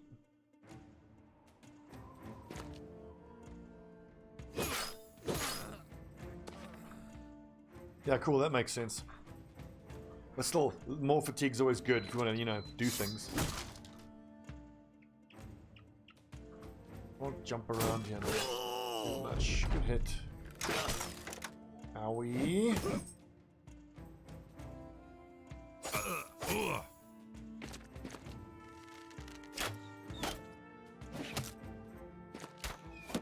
Well, I mean, it's with the stats of the weapon. Maybe if I get a legendary fencing weapon, it'll feel better.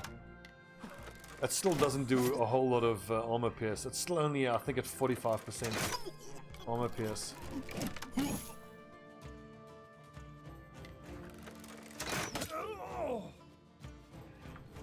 So we got 20% ignores armor plus, so it's still only 45% ignores armor.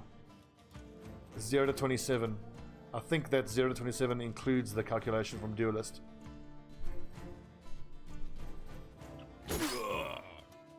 So that was, he had like 50 points of armor, I did. 22 body armor damage. Okay.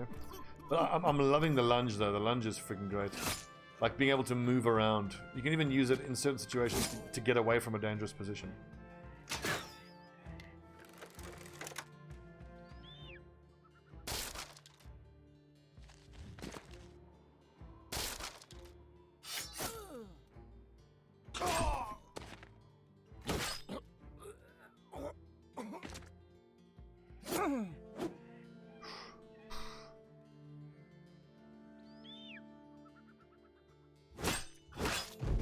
So the shields, if your guy attacking has high enough melee skill, you can quite reliably get around it. Or you can use a flail. A flail bypasses the defense from shields. Or my preferred method is to destroy the shields. Especially when you have an enemy who puts up his shield wall, then you know he's used ability points to put up his shield. Rather than attacking with those ability points, then you go and break his shield. Not only making him vulnerable, but also wasting those ability points. But you do got to be careful though, because when you break a shield, you then kind of inadvertently up the damage of that target. Because anyone using a one-handed weapon but not carrying a shield gets the damage of the weapon increased by 25%. Which I think is what Britnorth's talking about. You got to be careful, so just be aware. Breaking the shield isn't always the right thing to do.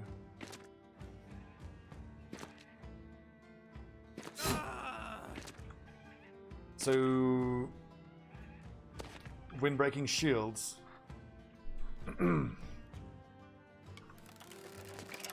playing around with initiative can be quite useful. Like before you choose to break the enemy's shield, let them have their turn, because they're quite likely to attack, and if they hit, it's not attacking with that 25 damage buff, and then I'll often end the turn by putting their shield up, at which point you break the shield.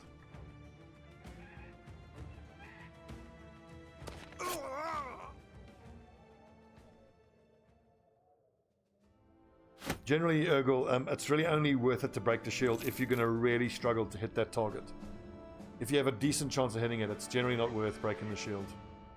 Because your guys are also spending ability points that they could be using to output damage. They're using ability points just to break a shield.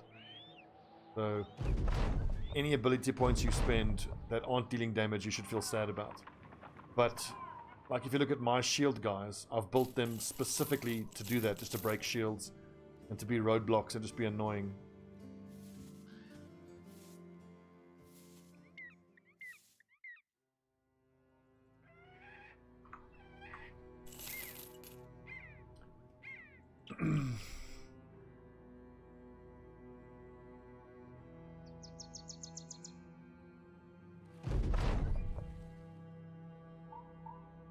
And it's also why my preferred weapon specialization for tanks is axe mastery. So you might think, 56 melee skill, he's almost never going to hit the target with his axe, but that's not the point. His job when using the axe is to split shield, and then he gets the extra shield damage. It basically nullifies the damage reduction from shield expert. And there's also a lot of situations like fighting undead, or when there's enemies are surrounded, or when you have height advantage. You can actually get, even with only 56 melee skill, you can get your chance to hit into the 70s and 80s. But it's also why I've given him quick hands and a fighting spear. Because then that 56 becomes 76 with the fighting spear. It's obviously less damage, but at least it's reliable damage. Oh shit, we missed the payday. Whoopsie. I think the lads have earned a drink. Cheers.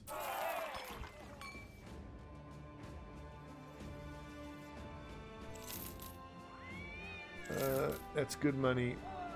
Let us offload everything we have got. Don't need any other stuff.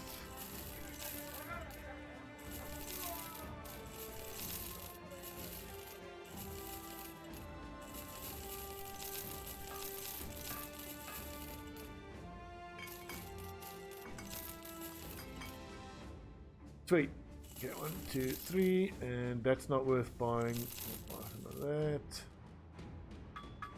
5,000 gold, pretty much, from that one mission. Nice. These webs get combined with throwing nets into reinforced throwing nets. And the reinforced throwing nets are a lot more difficult for the enemy to break out of, making them more valuable. Ooh, hello. 161 for 5, that's really nice. It costs 6,000. 161 for 5. See, now I'm going to end up putting myself damn near broke to buy another legendary. The Shamshir is for attacking enemies with no armor. And then we're going to, because my duelist will do 55 to 62, and he will use Gash, which is 33 lower injury threshold, plus that, so 66% lower injury threshold. And I'm hoping we can injure something like an unhold. Yeah, we can sell the spears, but not the duck. The duck is giving us 15 a day. Right, who's the lucky lad who gets that wolf head? 140 for 4. 160 for 5. I think the wolf's better. 336. 341. Nice. Right then, Dankovsky is the next most valuable frontliner.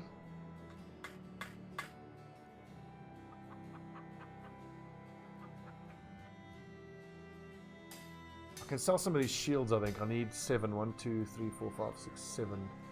I can sell 3 of these kites.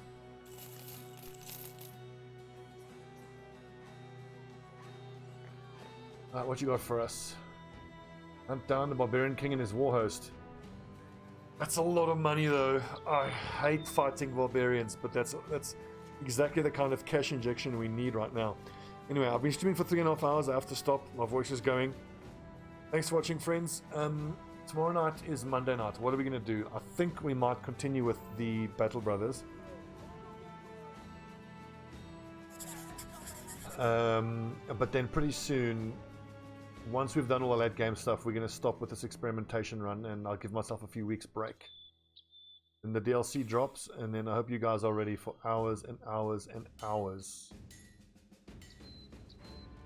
of Battle Brothers content. Do you have a drink? What do you guys think? Let's have a drink. Oh my god, lads! No! You drunk fucking idiots. And on that note, bunch of drunks. I'll see you guys tomorrow night, 7 PM CEST.